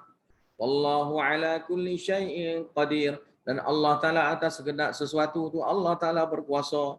Tabshir. Amana ar-rasulu bima unzila ilaihi min rabbihi wal mu'minun. Ar-Rasul, Rasulullah itu, dia beriman dengan apa yang diturunkan kepadanya min rabbihi daripada Rabbnya. Wal mu'minun dan orang yang beriman juga. Wal mu'minun situ dengan mana? Amanal mu'minuna. Wa amanal mu'minuna. Itu dipanggil tanazuk lah. Tanazuk fi'il di sini. Tanazuk fi'il. Kerana fi'il tu dah pertama tu, jumlah yang pertama tu sudah ada. Maka yang jumlah kedua tak perlunya adanya fi'il dah lagi. Amil dia tak perlu ada. Yang adanya ma'mul situ. Kullun amana billah. Kullun situ mana semua sekali yang atas tadilah. Sini kan dia panggil tanwin kan. Tanwin sini dia panggil tanwin iwab kan. Tanwin iwab sebagai ganti pada yang dibuang. Yang mahzuf itu. Yang mahzuf itu kullur rasul lah. Maknanya kullur rasul wal mu'minun. Kullur rasul wal mu'minin. Jadi itu semualah. Semua sekali itu. Rasul dan orang beriman. Amana billah. Beriman mereka itu beriman pada Allah. Jadi terjemah sini jadi mereka lah. Sebab kullun tu makna untuk mereka semua. Mereka beriman pada Allah. Wa malaikatihi dan malaikat. Wa kutubihi dan kitab-kitab. Wa rusulihi dan rasul-rasul. La nufarriqu baina ahadin minhu mir rusulih. Iman merekanya menyebut mafhum yang sama. Menyebut mafhum yang sama. La nufarriqu baina ahadin mir rusulih. Kami tidak beza-bezakan seorang pun di kalangan rasul-rasul Allah. Semua itu rasul Allah. Dan rasul Allah, kita tak boleh tolak satu rasul umpama tolak semua. Tolak satu rasul umpama tolak semua. Macam manusia lah. Kita tak boleh tolak yang satu jari. Tolak satu jari umpama tolak semualah. Kita potong jari kita, mana boleh. Tolak tu kita buang satu, mana umpama kita buang semua.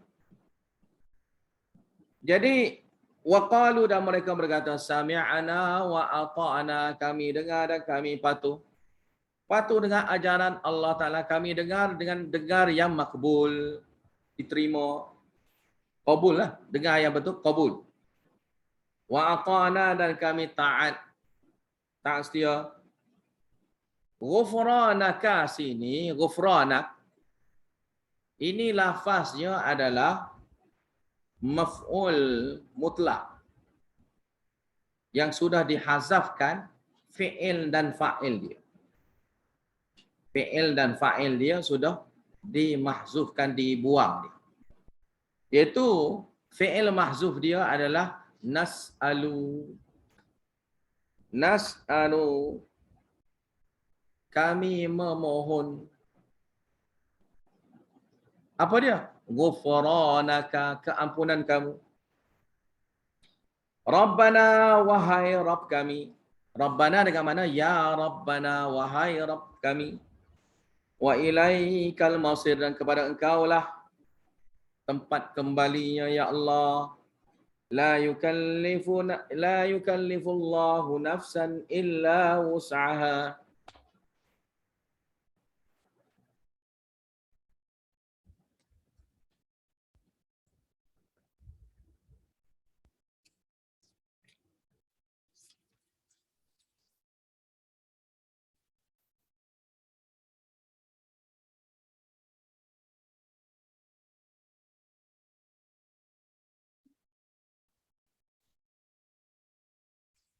Ayat ini adalah tafsir kepada in tubdu wa in tubdu ma fi anfusikum. Seperti mana yang saya dah ucapkan tadilah.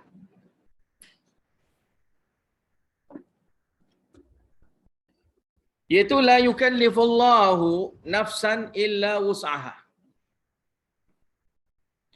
Allah Ta'ala tidak membebankan seseorang pun melebihi daripada kemampuan dia. Illa wus'aha. Wus'aha situ dengan mana taqatah. Itu melebihi kemampuan dia. Mana Allah Ta'ala tak bebankan lebih daripada kemampuan yang dia mampu. Tidak. Laha ma kasabat. Untuknya nikmat. Laha sini untuk nikmat. Untuknya ma kasabat. Apa yang dia usahakan kerja, amal yang untuk dapat nikmat tadi. Amal soleh lah. Wa alaiha, guna perkataan alaiha sini mana atasnya, iaitu azab. Kalau guna atas dia, dengan mana azab.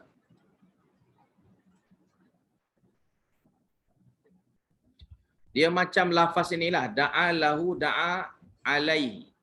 Da'a lahu, da'a alaihi. Da'a lahu dengan mana doa kebaikan. Da'a alaihi mana doa azab. Doa azab.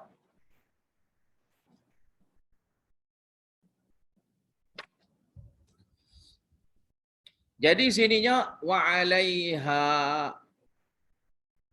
maktasabat, dan ke atasnya apa yang dia usaha kerjakan dosa itu. Yang bersungguhnya dia itu melakukan dosa, maka bolehlah pada dianya upah dia azab.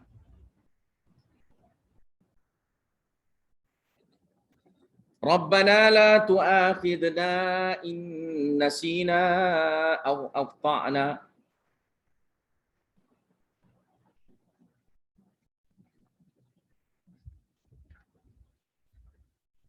Sini ada satu lagi saya nak beritahu. Laha ma kasabat wa alaiha maktasabat. Makna sama je. Tapi lafaz nampak tak sama. Kasabat, iktasabat. Kasabat, iktasabat. Jadi kasabat tu sini dengan maksud mudah buat. Kasabat dengan mana? Mudah buat. Iktasabat situ dengan mana? Susah buat.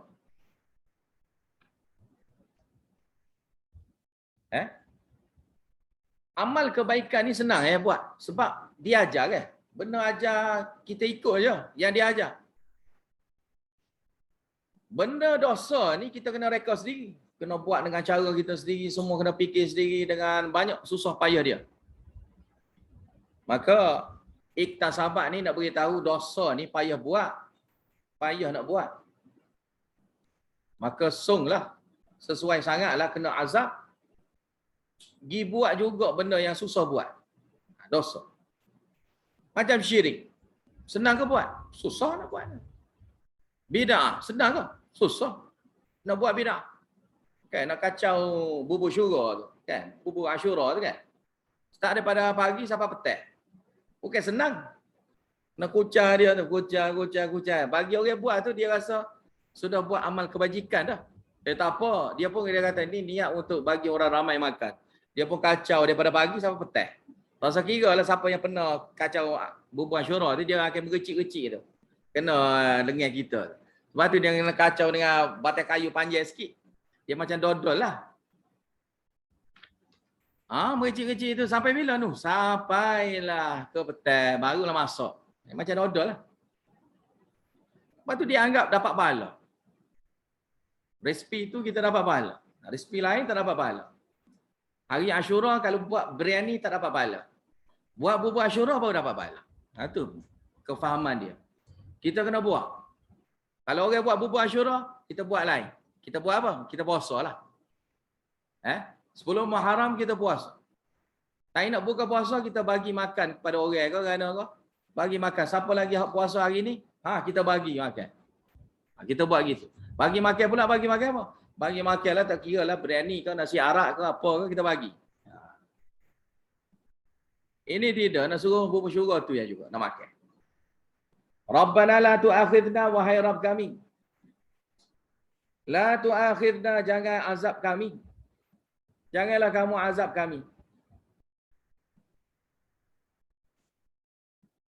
Inna sina, sekiranya kami lupa. Au akhta'na, sekiranya kami salah. Ataupun kami salah buat. Kami lupa, kami salah ya Allah, jangan azab kami. Dan daripada ayat inilah juga sebagai asas, tidak menjadi salah sekiranya kalau terlupa. Tidak jadi salah sekiranya tersalah. Sekiranya tersalah.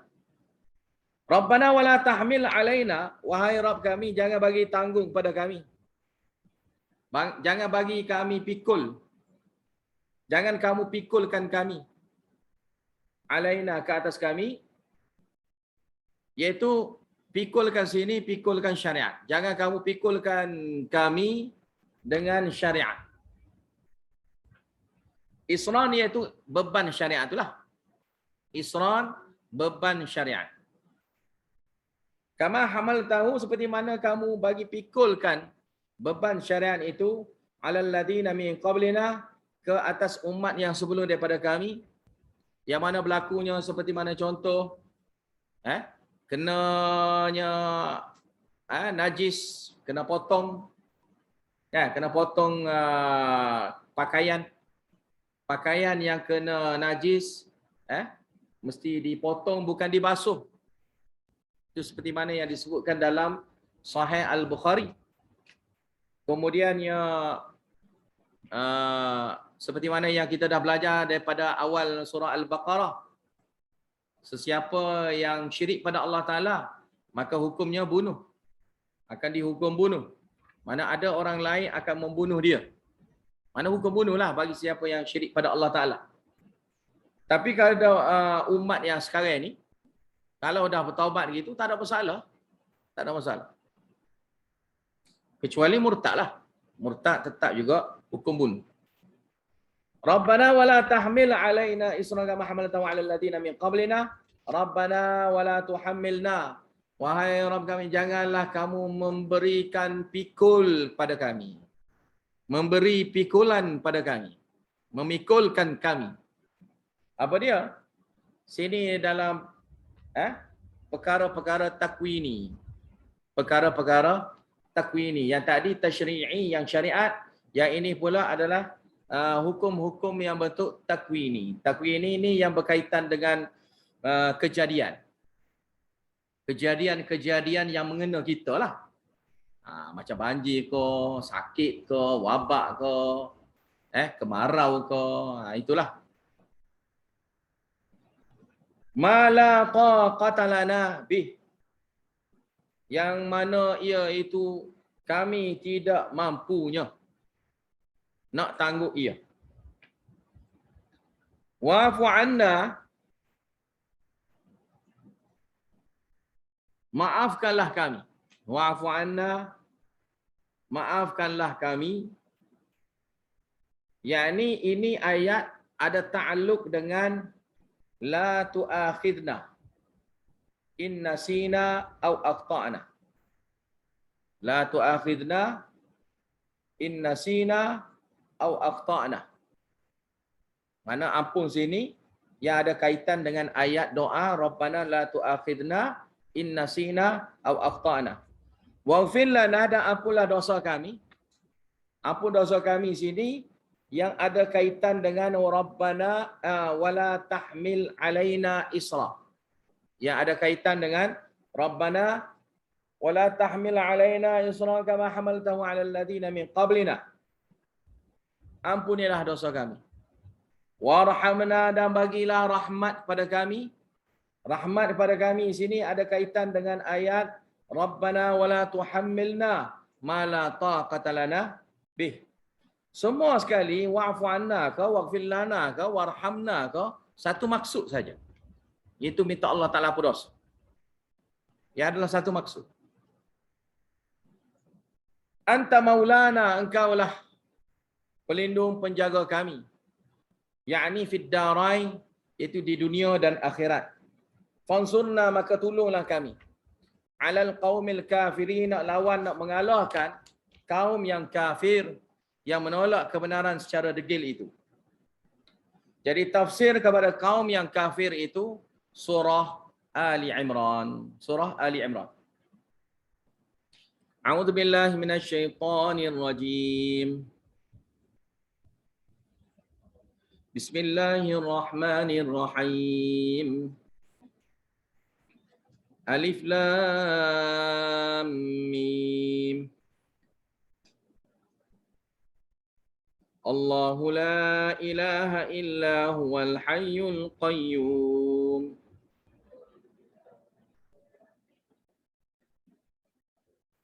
نزل عليك الكتاب بالحق مصدقا لما بين يديه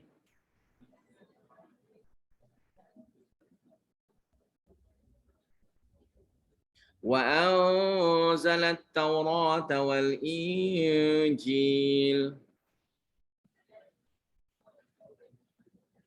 Habis itu surah Ali Imran ni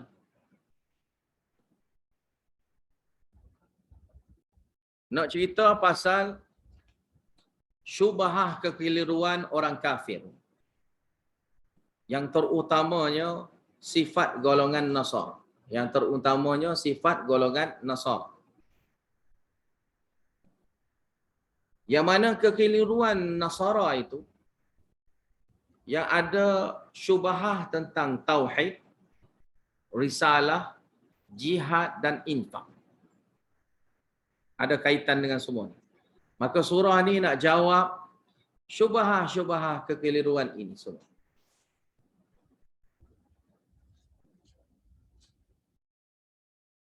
Dan surah Ali Imran ini nak membahaskan sifat Nasara,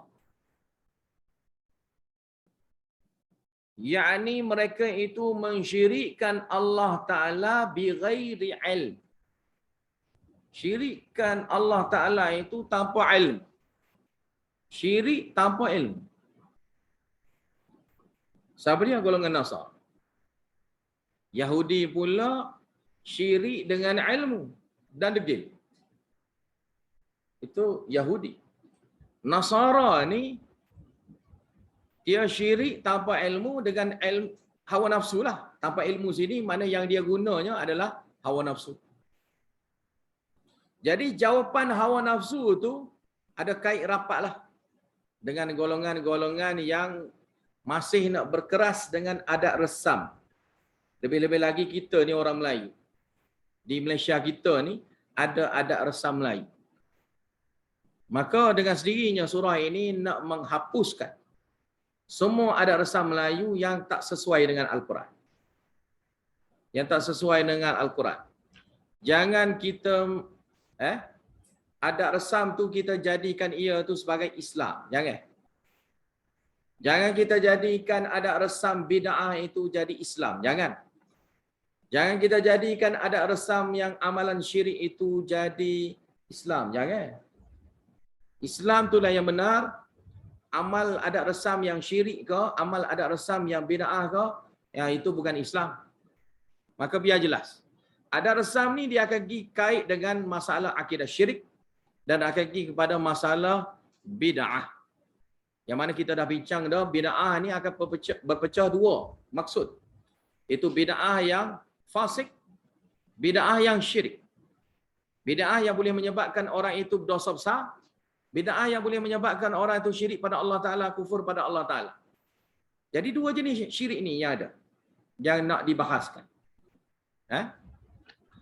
Maka bid'ah ni, yang reka-reka ni, inilah dipanggil adat resam, yang sudah menjadi secara rasmi. Secara rasmi, adat istiadat yang diamalkan turun-temurun. iaitu amal yang bid'ah itu. Sama ada bentuk syirik ke ataupun bid'ah fasik. Maka ini kita kena buang. Sebab amal yang diamalkan itu, sambil pakai piyah je pun. Amal yang diamalkan itu dengan beranggap melakukan amal soleh pun. Dan akidah yang syirik itu dianggapnya satu benda yang baik dibuat. Sehingga tak rasa bersalahnya syirik itu. Dan seseorang itu, dalam masalah syirik bid'ah ini yang ada resam, dia buat dengan rasanya tak bersalah. Dia buat dengan tak rasa bersalah lah. Syirik ini buat tak rasa bersalah. Yang betul ada resam ni kalau buat dia tak rasa bersalah. Kalau orang itu buat kerana sesuai dengan adat resam dia. Bid'ah pun sama juga. Buat tak akan rasa bersalah. Bagi orang yang tak diberi hidayah ni lah. Dia tak akan rasa bersalah. Bahkan mereka merasanya mereka ini ikut petunjuk Allah. Seperti mana yang ada dalam surah Al-Baqarah. Yahsabuna annahum muhtadun. Mereka beranggapannya, menyangkanya diri mereka ni orang yang terpimpin. Yang ikutnya hidayah Allah. Padahalnya tidak. Tidak ikut hidayah Allah. Mereka saja sangka duduk dalam hidayah. Itu bukan hidayah Allah, itu hidayah syaitan. Hidayah syaitan tak kira. Hidayah hawa nafsu tak kira. Maka amal bid'ah yang sebegini, yang jadi syirik ke, jadi bid'ah ke, mana mungkin dia akan tinggal? Kerana dia rasa benda tu baik. Maka kita kena pecahkan tradisi ni. Pecahkan tradisi, nak berpegang dengan tradisi ni kita kena pecah. Supaya tradisi yang ada resam ni letak tepi. Pecahkan terus. Hancurkan terus ada resam. Yang tak sama dengan Al-Quran, tak sesuai dengan Al-Quran, jangan. Hancurkan terus. Dan susah nak terima. Kerana sudah dianggap baik, sudah terlanjur sayang dia panggil. Sudah terlanjur sayang. Terlanjur sayang dah dia tu melakukan amal tersebut. Dah terlanjur sayang macam mana dia nak tinggal? Tak tinggal, mudah-mudah. Buat sampai bertahun-tahun, sampai ketua dah kita. Tiba-tiba mari orang kata tak boleh buat. Syirik, bid'ah. Dia akan marah lah. Dia akan marahnya perbuatan yang dia buat dulu, dia rasa bodoh tu. Tapi dia kerah degil, kata, kamulah yang salah. Yang kita amal ni sebenarnya kali daripada nenek moyang kita dah. Dan itu pasal nenek moyang dah dibahas dah dalam Hamim 7. Habis itulah, Alif Lam Mim, ini sama dengan huruf muqatta'ah yang lain. Allahu la ilaha illa huwal hayyul qayyum. Allah itu, dia memperkenalkan diri dia, la ilaha illahu, tidak ada ilah, tidak adanya sembahan, tidak ada yang patut dijadikan Tuhan, tidak ada ma'bud yang disembah, dan tidak ada yang diminta doa kepadanya, illahu, melainkannya dia. Dan melainkan dia situ dengan maksud dialah yang layak. Melainkan dialah yang selayaknya, yang lain tidak layak, tidak berhak. Walaupun orang musyrikin tak suka kita kata yang lain itu tidak berhak. Walau karihal kafirun, walaupun orang kafir tak suka. Tak kira. Kita kata juga. Kita kata juga Allah Ta'ala yang berhak, yang kamu minta doa kepada saya kepada Allah Ta'ala tak betul. Kamu doa minta kepada Nabi tak betul. Kamu minta kepada malaikat tak betul. Kamu minta kepada wali-wali Allah tak betul. Itu kamu minta tu adalah syirik pada Allah Ta'ala. Jangan kamu minta kepada mereka-mereka itu. Walaupun mereka itu adalah hamba-hamba Allah Ta'ala yang mulia di sisi Allah Ta'ala, golongan muqarrabun sekalipun, tapi mereka ini bukan Tuhan. Mereka ini tidak berhak disembah. Hanya Allah Ta'ala saja yang berhak, yang layak disembah, kerana dia yang mencipta kita, bukan makhluk-makhluk itu yang mencipta kita. Wal hayyul qayyum, dialah al-hayy yang maha hidupnya dia dengan sendiri dia. Al-qayyum yang mana Allah Ta'ala lah yang mampu untuk mengurus tadbir. Mengurus tadbir sekalian makhluk dia, tanpa rasa susah apa pun. Kerana dia memiliki ilmu yang luas. Sebab Al-Hayyul Qayyum, syarat dia adalah ilmu. Syarat dia adalah ilmu. Nazzala 'alaikal kitaba bil haqqi musaddiqan lima baina yadayhi. Dia ni Allah Ta'ala yang diperkenalkan tadi. Allahu la ilaha illa huwal hayyul qayyum tu, lafaz dia tu sama dengan ayat kursi ya, yang kita dah bahaskan. Nazzala 'alaikal kitaba bil haqq. Allah Ta'ala menurunkan ke atas kamu ya Muhammad Al-Kitab, yakni Al-Quran. Bil haqq mengandungi kebenaran. Musaddiqan lima baina yadayhi, iaitu membenarkan apa yang sebelum padanya. Wa anzalat Taurat wal Injil, dan Allah Ta'ala yang menurunkan juganya Taurat dan Injil. Ini perbezaan lafaz ini, maksud dia anzalat Taurat wal Injil sini dengan maksud turun sekaligus. Nazala situ dengan makna turun secara beransur-ansur. Dipanggil tanzil. Dipanggil tanzil. Tanzil ni mana turun secara beransur-ansur. Anzala sini dengan maksud turun sekaligus. Ini bila disentuh lafaz nazala dengan anzala tu diletak dalam satu ayat. Bila diletak dalam satu ayat, maka kita terjemah ginilah. Min qablu hudan linnasi wa anzal furqan, yang sebelum daripada ini sebagai petunjuk bagi manusia semua. Hudan pun kita dah jelaskan sebelum pada ni kan. Hudan dengan mana hadin, yang memberi petunjuk sebagai sumber petunjuk buat manusia semua. Wa anzal furqan, dan dialah yang menurunkan al-furqan itu. Mana menurunkan yang bersifat boleh memisahkan yang hak dan batil, yang benar yang salah, yang syirik dan tauhid, yang bid'ah yang sunnah, yang saleh dan yang taleh. Saleh mana buat amal saleh, taleh ni buat amal yang tidak saleh, maksiat. Innal ladina kafaru, sini takhwif ukhrawi. Innal ladina kafaru, sungguhnya orang kafir yang menolak ayat-ayat Allah Ta'ala secara degil itu, lahum azabun syadid, mereka itu akan memperolehinya azab yang sangat keras. Wallahu azizun, dan Allah Ta'ala itu maha perkasa lagi maha mulianya dia. Dzuntiqam, lagi dia itu boleh membalasnya azab bagi sesiapa yang ingkar. Seperti mana yang disebutkan di sini. Innallaha la yakhfa 'alaihi syai'un fil ardi wala fis sama'. Sini takmilah dalil. Takmilatud dalil. Tadi dalil innallaha la yakhfa 'alaihi syai'un.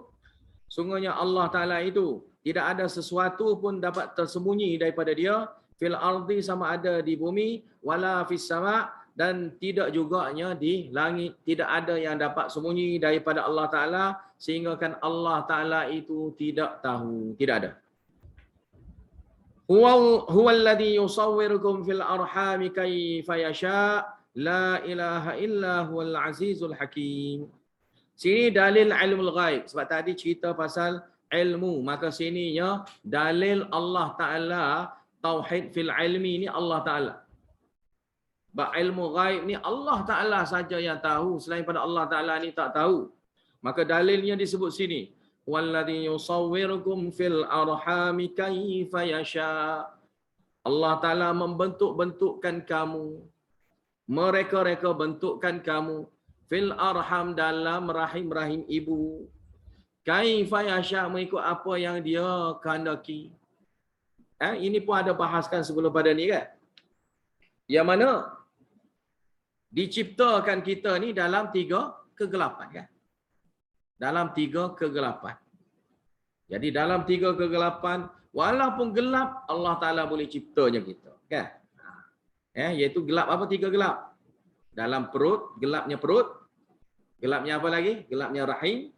Gelapnya satu lagi, gelapnya apa? Tembuni, uri. Uri kan. Gelapnya uri. Mana 3 kegelapan. Dalam 3 kegelapan pun Allah Ta'ala siap boleh bentuknya rupa-rupa kita. Tak adalah rupa kita tu jadi pelik kerana tak nampak. Tak ada. Allah Ta'ala boleh ciptanya kita tu bik comel-comel, molek-molek adanya kita. Habis itu. La ilaha illahu, tidak ada ilah, tidak ada ma'bud illahu, melainkan dia. Tidak ada yang layak disembah melainkan dia Allah. Al-Aziz, dialah yang maha perkasa. Al-Hakim, lagi dialah yang maha bijaksana. Ayat yang seterusnya habis itu pasal ilmu ghaib, maka sini Allah Taala nak beritahu tentang jawab syubhah.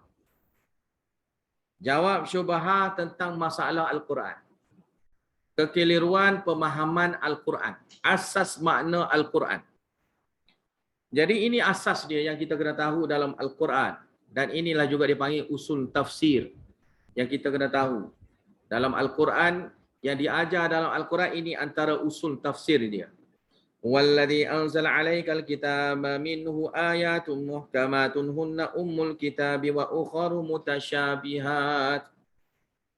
Dianya Allah Ta'ala, dia menurunkan ke atas kamunya kitab. Ini anzala ni sudah tak jadi masalah dah kerana ayat dia duduk dalam ayat yang lain dengan secara tunggal dia tu, maka mafhum dia adalah dengan makna diturunkan. Itu saja. Kita tak bahas diturun secara ansur-ansur ke, diturun secara sempurna terus ke, tidak.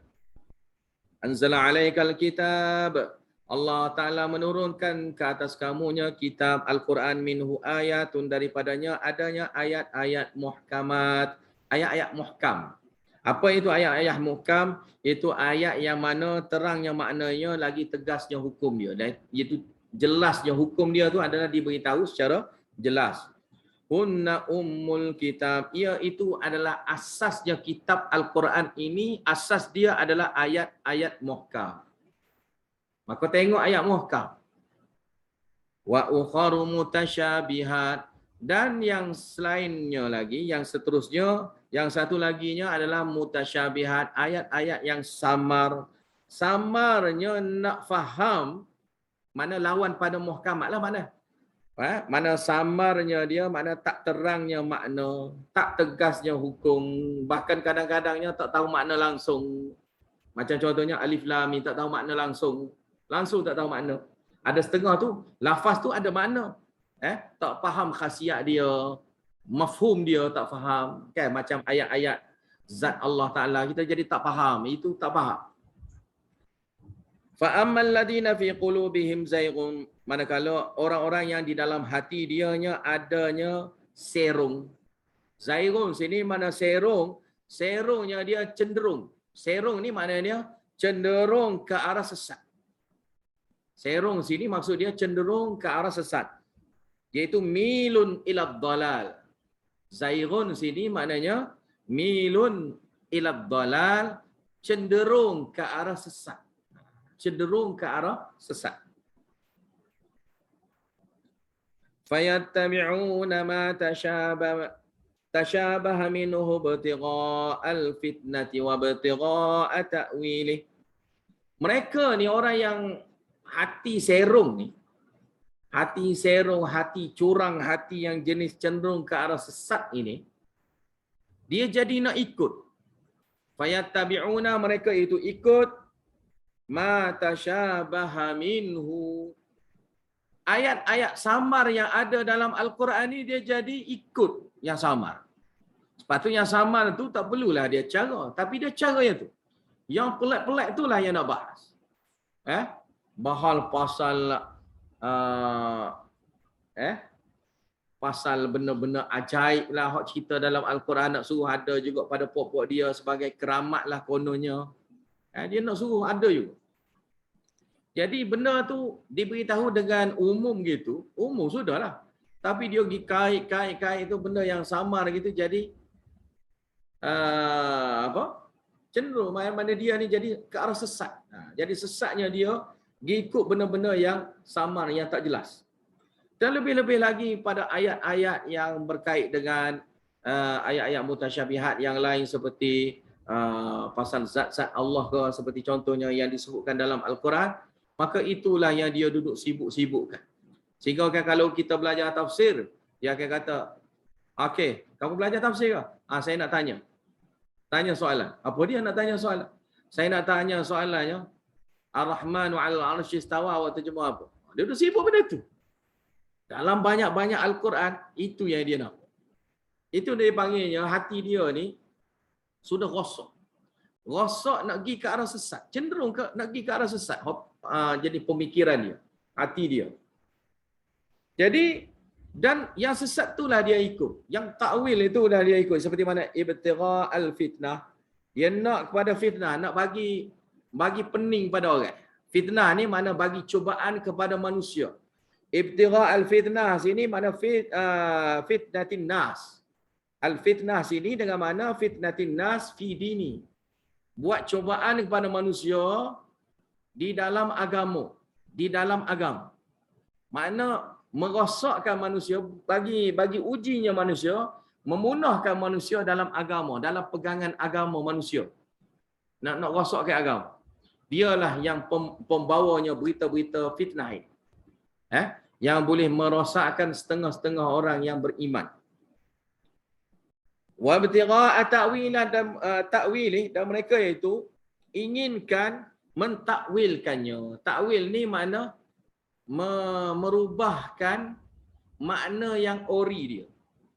Dia panggil takwil, tafsirkannya. Iaitu takwil di sini dengan maksud batil. Mentakwilkannya dengan maksud yang salah. Maksud yang batil. Tapi Allah Ta'ala sebut sini, wa ma ya'lamu ta'wilahu illallah. Hakikat sebenarnya, tak ada siapa pun yang mengetahui takwil itu melainkan Allah Ta'ala. Jadi, sinilah nak beritahunya, tidak bolehnya sama sekali sesiapa yang mendakwa. Ketika dia mentakwilkan ayat Al-Quran, dia mendakwa pendapat dia inilah adalah pendapat yang tepat. Tak boleh. Tak boleh dia kata gitu. Sehingga kan golongan Asy'ari, golongan Maturidi pun dalam masalah ini pun berpegang yang sama. Tak boleh nak mentakwilkan. Tak boleh nak yang kita takwilkan itu nak dianggap sebagai qat'i, tak boleh. Bahkan dianggap sebagai zanni, sangkaan. Tak boleh dalam bentuk qat'i, mana benda tu pasti gitu. Takwil ini saja yang ada, selain pada ini salah. Tu mana dia? Maka tak boleh sama sekali. Tak boleh sama sekali kita mentakwilkan dengan cara, dengan kefahaman kita gitu. Lebih-lebih lagi yang takwil dengan maksud batil. Maksud yang batil, maksud dia tu sesuai dengan hawa nafsu dia, pegangan hati dia, amalan sesat dia, maka ini tak kira. Ini tak kira. Ini memang tak boleh terima langsung. Kalau yang tadi, takwil zanni boleh juga kita terima, boleh buat ihtimal lah. Okay, ni pendapat ni mungkinlah. Okeylah, mungkin betul juga. Mungkin betul. Dia panggil ihtimal. Okeylah, bolehlah. Nak pegang pun mungkin bolehlah. Nak bawa pun mungkin bolehlah. Tapi nak secara pasti itu tidak. Itu adalah satunya takwilan. Tak ada mengapa kalau sekadar takwilan biasa gitu. Tapi jangan kita kata qat'i. Mestinya diterjemah gini. Kalau tak terjemah gini, sesat. Ini dipanggil qat'i. Kalau awak sebut gini, maka salah. Sebut gini, maka salah. Tak boleh kita mentakwilkan yang tak ada sandaran dia. Tak ada sandaran daripada mana-mana ayat Al-Quran ayat Quran dan hadis-hadis yang sahih. Tak ada sandaran dia. Kita tak boleh kata qat'i, maka ia itu akan jadi takwil. Tak panggil tafsir dah lagi. Maka itu adalah takwil. Dan takwil itu adalah zanni. Maka bila zanni, kamu tak boleh katanya pendapat tu kamu tu yang paling tepat, yang paling bagus, yang paling rajih ke apa, tak boleh kamu kata gitu. Itu adalah salah satu pendapat dari ramai-ramainya ulama tafsir yang mentakwilkan. Salah satunya ulama kamu. Ulama kamu takwil gini, ulama yang sana takwil yang lain pula, ulama ni takwil gini pula. Dalam banyak-banyak semua tu adalah takwil-takwil. Jadi itu adalah zanni, boleh jadilah. Boleh jadi. Betul salah, tak tahu. Sebab takwil, ada sandaran, tak ada sandaran. Ukur pun tak ada. Maka, kita tak boleh kata yakini ataupun qat'i. Maka itu adalah bentuk sangkaan semata. Jadi kalau sangkaan, janganlah kita duduk bawa yang sangkaan itu macam yakin. Jangan kita bawa yang sangkaan jadi macam yakin. Jadi macam yakin. Hanya yang yakin jadi yakin, yang sangkaan biar kekal sangkaan. Ia adalah bentuk sangkaan, biar gitu. Maka jangan duduk bahas, jangan duduk balas benda yang dianggap, benda yang dianggap sebagai sangkaan, benda yang bolehnya, pendapat itu adalah yang betul boleh jadi. Jadi boleh jadi betul, boleh jadi salah. Jadi orang ni kadang-kadang bila kita kata boleh jadi betul, boleh jadi salah, dia rasa tak sedap lah. Oh, kamu nak kata tu aku salah ke kan? Habis mung saja ke ada terguru, orang lain tak ada terguru ke kan? Orang lain pada terguru juga. Jadi kesimpulannya jangan takwil. Sebab takwil itu yang tahu sebenarnya takwilnya Allah Ta'ala. Sebab itulah kalau seperti mana yang Syah Waidullah Dahlawi, cara dia adalah senang saja. Ayat mutasyabihat tu kita tahu secara lah. Yang kita caranya ayat yang seterusnya, yang ayat muhkam. Itu yang utamanya. Itu yang utamanya. Macam cerita dalam ayat kursi tu kan. Pasal kursi tu tersecara lah. Pasal kursi tu. Wasi'a kursiyyus samawati wal ard wala ya'udu hifdhuhuma. Itu yang pentingnya. Allah tak ada rasa berat apa-apa pun nak jaga langit dan bumi ni. Jadi tak perlulah sampai kita lagi kena takwilnya kursi itu dengan mana kuasa lah apalah, lepas tu kuasa pula, pak kuasa pula. Kita takwil kan. Kursi jadi mana kuasa. Boleh jadi. Kalau dia takwil, bukan dia seorang yang takwil gitu, ada ramai lagi yang takwil. Maka kita kata apa? Boleh jadi. Boleh jadi. Nak terjemah secara zahir, memang gitulah, kursi adalah kursi. Dan takwilan yang lain pada tu ada ke tak ada? Ada tak ada? Tak ada, kita biar gitu. Dan biar gitu, ada mutasyabihat situ. Yang mana mutasyabihatnya masalah Allah Ta'ala dengan makhluk. Zat Allah dengan makhluk. Ia jadi masalah sama. Kita duduk atas kursi, jadi Allah Ta'ala duduk atas kursi. Maka kita kiyah gitu, jadi pening kepala kita nak kiyah tu, nak bagi nampak dalam otak fikiran kita, tak akan keluar. Kan? Duduk atas kursi. Kursi kita atas dunia ni pun bermacam-macam jenis kursi tu. Kan? Orang hidup besar ni, nikah tu pun duduk atas kursi juga. Kan? Tapi kita panggil tak panggil kursi dah, kita panggil pelami dah pula. Kan? Lepas tu kalau kursi tu besar apa, kita panggil sofa lah pula. Kan? Lepas tu kalau hak jenis ada boleh sandar-sandar, kita panggil kursi malas pula. Gitu kursi pun ada banyak jenis dah kursi. Jadi dalam hal kursi itu saja tu, tak perlu kita nak takwil. Asal silahnya kursi tempat rehat kaki. Allah Ta'ala berhajat apa semua sekali, mana aku tahu hal ni hal Allah. Kita nak cerita lebih-lebih pasal Allah mana boleh. Hanya Allah Ta'ala beritahu pasal dia, setakat itu sudahlah. Habis cerita. Stop setakat tu. Tapi orang ini tak nak stop. Dia kata tak boleh. Kalau tidak orang jadi sesat. Sesatlah kalau bahas. Jangan bahas. Kalau sesat tu bila bahas. Kamu jangan bahas. Kita stop dengan apa? Laisa kamitslihi syai'. Tak ada siapa pun sama dengan Allah Ta'ala. Tak ada sesuatu benda pun. Apa ke, barang ke, orang ke. Apa saja makhluk. Tak ada satu pun serupa dengan Allah Ta'ala. Walam yakul lahu kufuwan ahad kan? Walam yakul lahu kufuwan ahad. Tidak ada satu pun yang sebanding dengan Allah Ta'ala. Tak ada pun. Laisa kamitslihi syai'. Tidak ada yang sama dengan Allah Ta'ala. Tak ada yang sama. Sebanding pun tak ada. Sama pun tak ada Allah Ta'ala. Jadi, Allah Ta'ala dah beritahu dah gitu. Kursi, maka kursi. Selesai gitulah. Habis gitu. Kalau kita takwil. Takwil ni lah. Kita tengok yang ahli takwil. Bila sampai ayat mutasyabihat. Ayat tu lah yang paling panjang. Ayat-ayat muhkam dia tak tulis panjang pun. Ayat muhkam dia tak tulis panjang. Ya, ayat muhkam tak tulis panjang. Macam saya ada pernah dengar ada orang tu mengajar tafsir Al-Quran. Ayat-ayat tentang Allah Ta'ala dia tak faham pun. Dia tak faham. Tentang Allah, tentang kebesaran Allah yang Allah Ta'ala memperkenalkan diri dia tak faham pun dalam tafsir dia. Bawa sampainya ayat-ayat fiqh. Maka dia pun faham. Mazhab ni lah, ni mazhab. Dia barulah dia nak faham. Oh, bila masalah fiqh baru dia. Jadi dia nampak Quran tu jadi fiqh. Guru saya pesan, Quran jangan kita buat jadi macam kitab fiqh. Sebab Quran itu bukan kitab fiqh. Quran tu adalah Quran. Dia bukan kitab fiqh.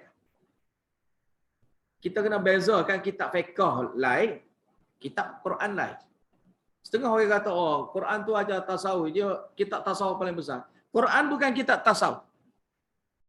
Quran bukan kitab tasawuf. Kamu yang dakwa kitab tasawuf.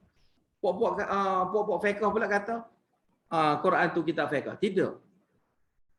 Puak-puak tasawuf bila dia tafsir Al-Quran, dia akan ulas pasal tasawuf dia tu lah. Tu je lah. Hal lain-lain dia tak bahas. Jadi, tak sampai maksud Al-Quran. Quran sebenar kalinya nak ajar pasal akidah. Poin utama dalam Al-Quran. Semua kalau kita tengok, mana ayat? Semua Allah, Allah. Berapa banyak Allah? Banyak mana Allah? Lafaz Allah, dia, Allah, dia, Allah, dia, Allah. Dia pun samalah. Dia ke kami, kadang-kadang dia sebut dia, kadang sebut aku, kadang sebut kami. Ataupun terus dia direct beritahu nama dia Allah, ataupun dia kata Ar-Rahman ke. Mana dengan ganti nama dia yang lain-lain ke. Jadi nak ceritanya daripada awal sampai akhir pasal Allah. Allah Ta'ala nak memperkenalkan diri kita pada dia. Tapi melalui sifat dan perbuatan dia. Bukan zat dia. Cuma zat tu dia nak perkenalkan kita tu sikit-sikit. Ya. Kenapa Allah Ta'ala buat gitu? Nak tahu ni lah. Orang yang adanya otak serung. Orang yang otak serung ni, yang mudah nak jadi sesat ni, jumpa ayat-ayat gini dia pun jadi sesat. Jangan. Jadi ayat Al-Quran benda yang utama kita utama. Mutasyabihat, alif lam mim ke apa, tak perlulah nak ulas. Alif tu maknanya alif. Sebab ni ada kadang-kadang bahas pokok tasawuf pula. Alif lam mim ni pokok tasawuf ni ulas pula tu. Sampai kalau tasawuf tu pergi pada silat pun ada. Alif lam mim tu jadi silat pula. Cara nak bersilat tu guna alif lam mim pula. Sampai setara tu pun ada. Dia panggil silat tu lah, silat ni lah, silat kalimah lah, apalah. Dia ambil dia. Dia pilih ayat-ayat mutasyabihat tu, dia huraikan sendiri, dia takwilkan sendiri. Dengan pandai-pandai dia gitu. Itu yang seru. Cara yang salah. Ada satu orang tu, dia learning pun dia bagus jugalah dia learning. Alhamdulillah lah. Learning pun dia ke arah tauhid lah. Tapi kalau dulu dia tu, alah siapa-siapa pun jahiliah lah kan. Masuk saya pun. Mana ada itu dia buat ni lah. Dia buat silang-silang kalimah lah. Ada kawan saya tu. Duk marah lah ke dia ni. Jadi dia ni pun marah balik.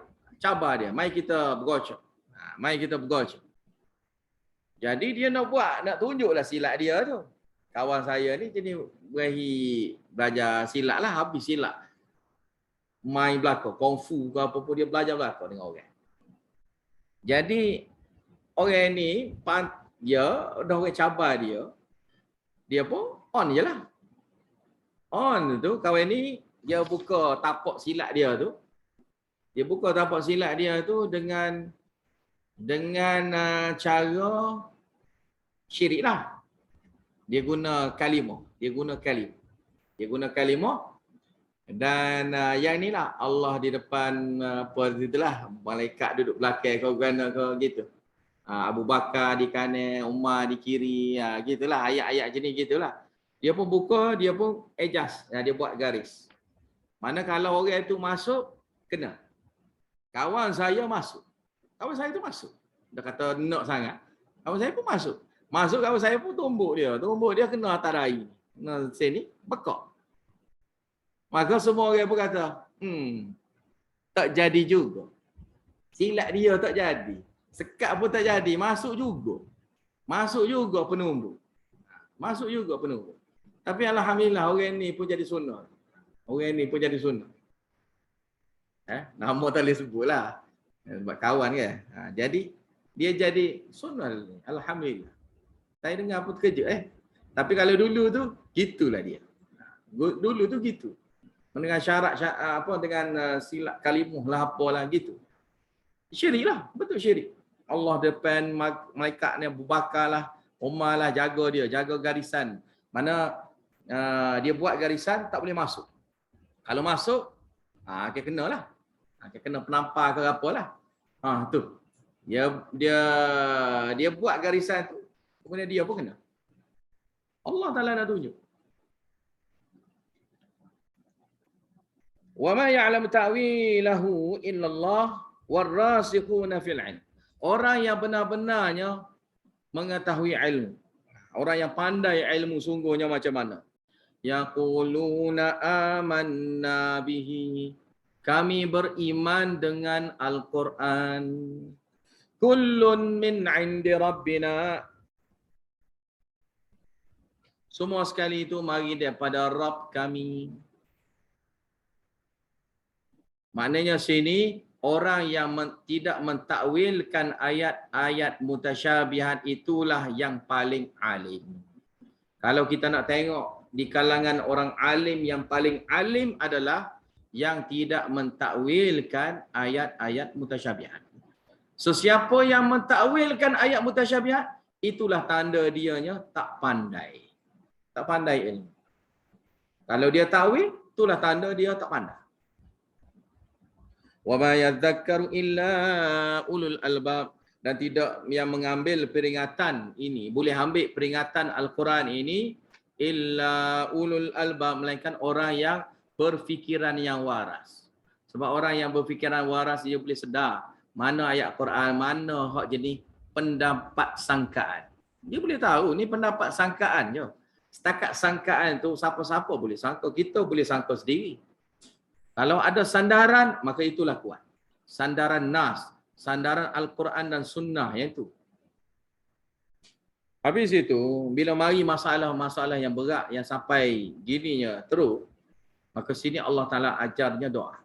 Allah Ta'ala ajar kepada kita berdoa. Surah Ali Imran ni, antara surah yang mengajar cara berdoa. Banyak dalam ni ajar cara berdoa. Dan lafaz doa. Cara berdoa dan lafaz doa diajar dalam surah Ali Imran. Sebab tu kalau nak tahu cara berdoa, nak tengok ambil contoh berdoa, tengoklah dalam surah Ali Imran. Sampai habis ada ceritanya pasal doa. Awal sampai akhir. Sebab tu saya sentuh sini ya, surah Ali Imran. Esok insyaAllah ada tambahan surah lain. Tapi ni saya akan sambung daripada depan ni yang lain. Lepas tu yang daripada selepas daripada surah Sumar baru ni, yang mana kita akhir dengan surah Ahqaf apa semua sekali tu, kita akan sambung jugalah selepas pada tu, tapi sambung daripada belakang. Yang daripada belakang, yang daripada depan inilah. Mana harapnya kita bertemu takut lah. Bertemu takut. Rabbana la tuzigh qulubana ba'da idh hadaitana wa hab lana min ladunka rahmah innaka antal wahhab. Wahai Rabb kami, la tuzigh qulubana, jangan pesongkan hati kami. Jangan pesongkan hati kami daripada menerima iman. Jangan pesongkan, jangan balikkan. Jangan jadi gosoknya hati kami lah. Nak terima iman. Ba'da idh hadaitana, setelah daripada engkau memberi nikmat iman itu, hidayah itu kepada kami. Memberi hidayah, memberi nikmat hidayah kepada kami. Wa hab lana min ladunka rahmah, dan kurnialah kepada kami ya, buat kami daripada sisi engkau ya Allah rahmat, bagilah rahmat kepada kami.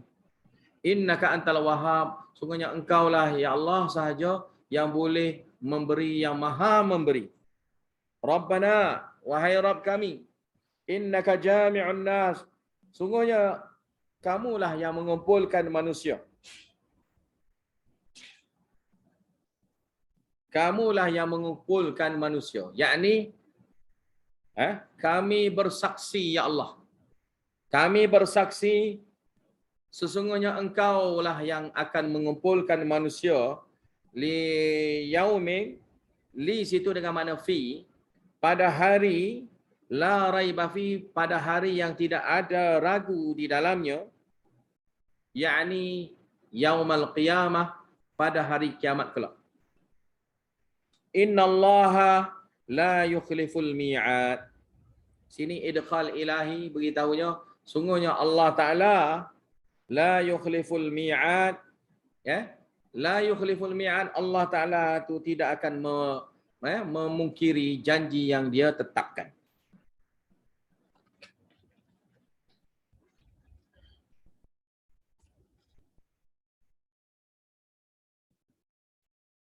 Habis itu. Wallahu a'lam bishawab wa akhir da'wana alhamdulillahirabbil alamin.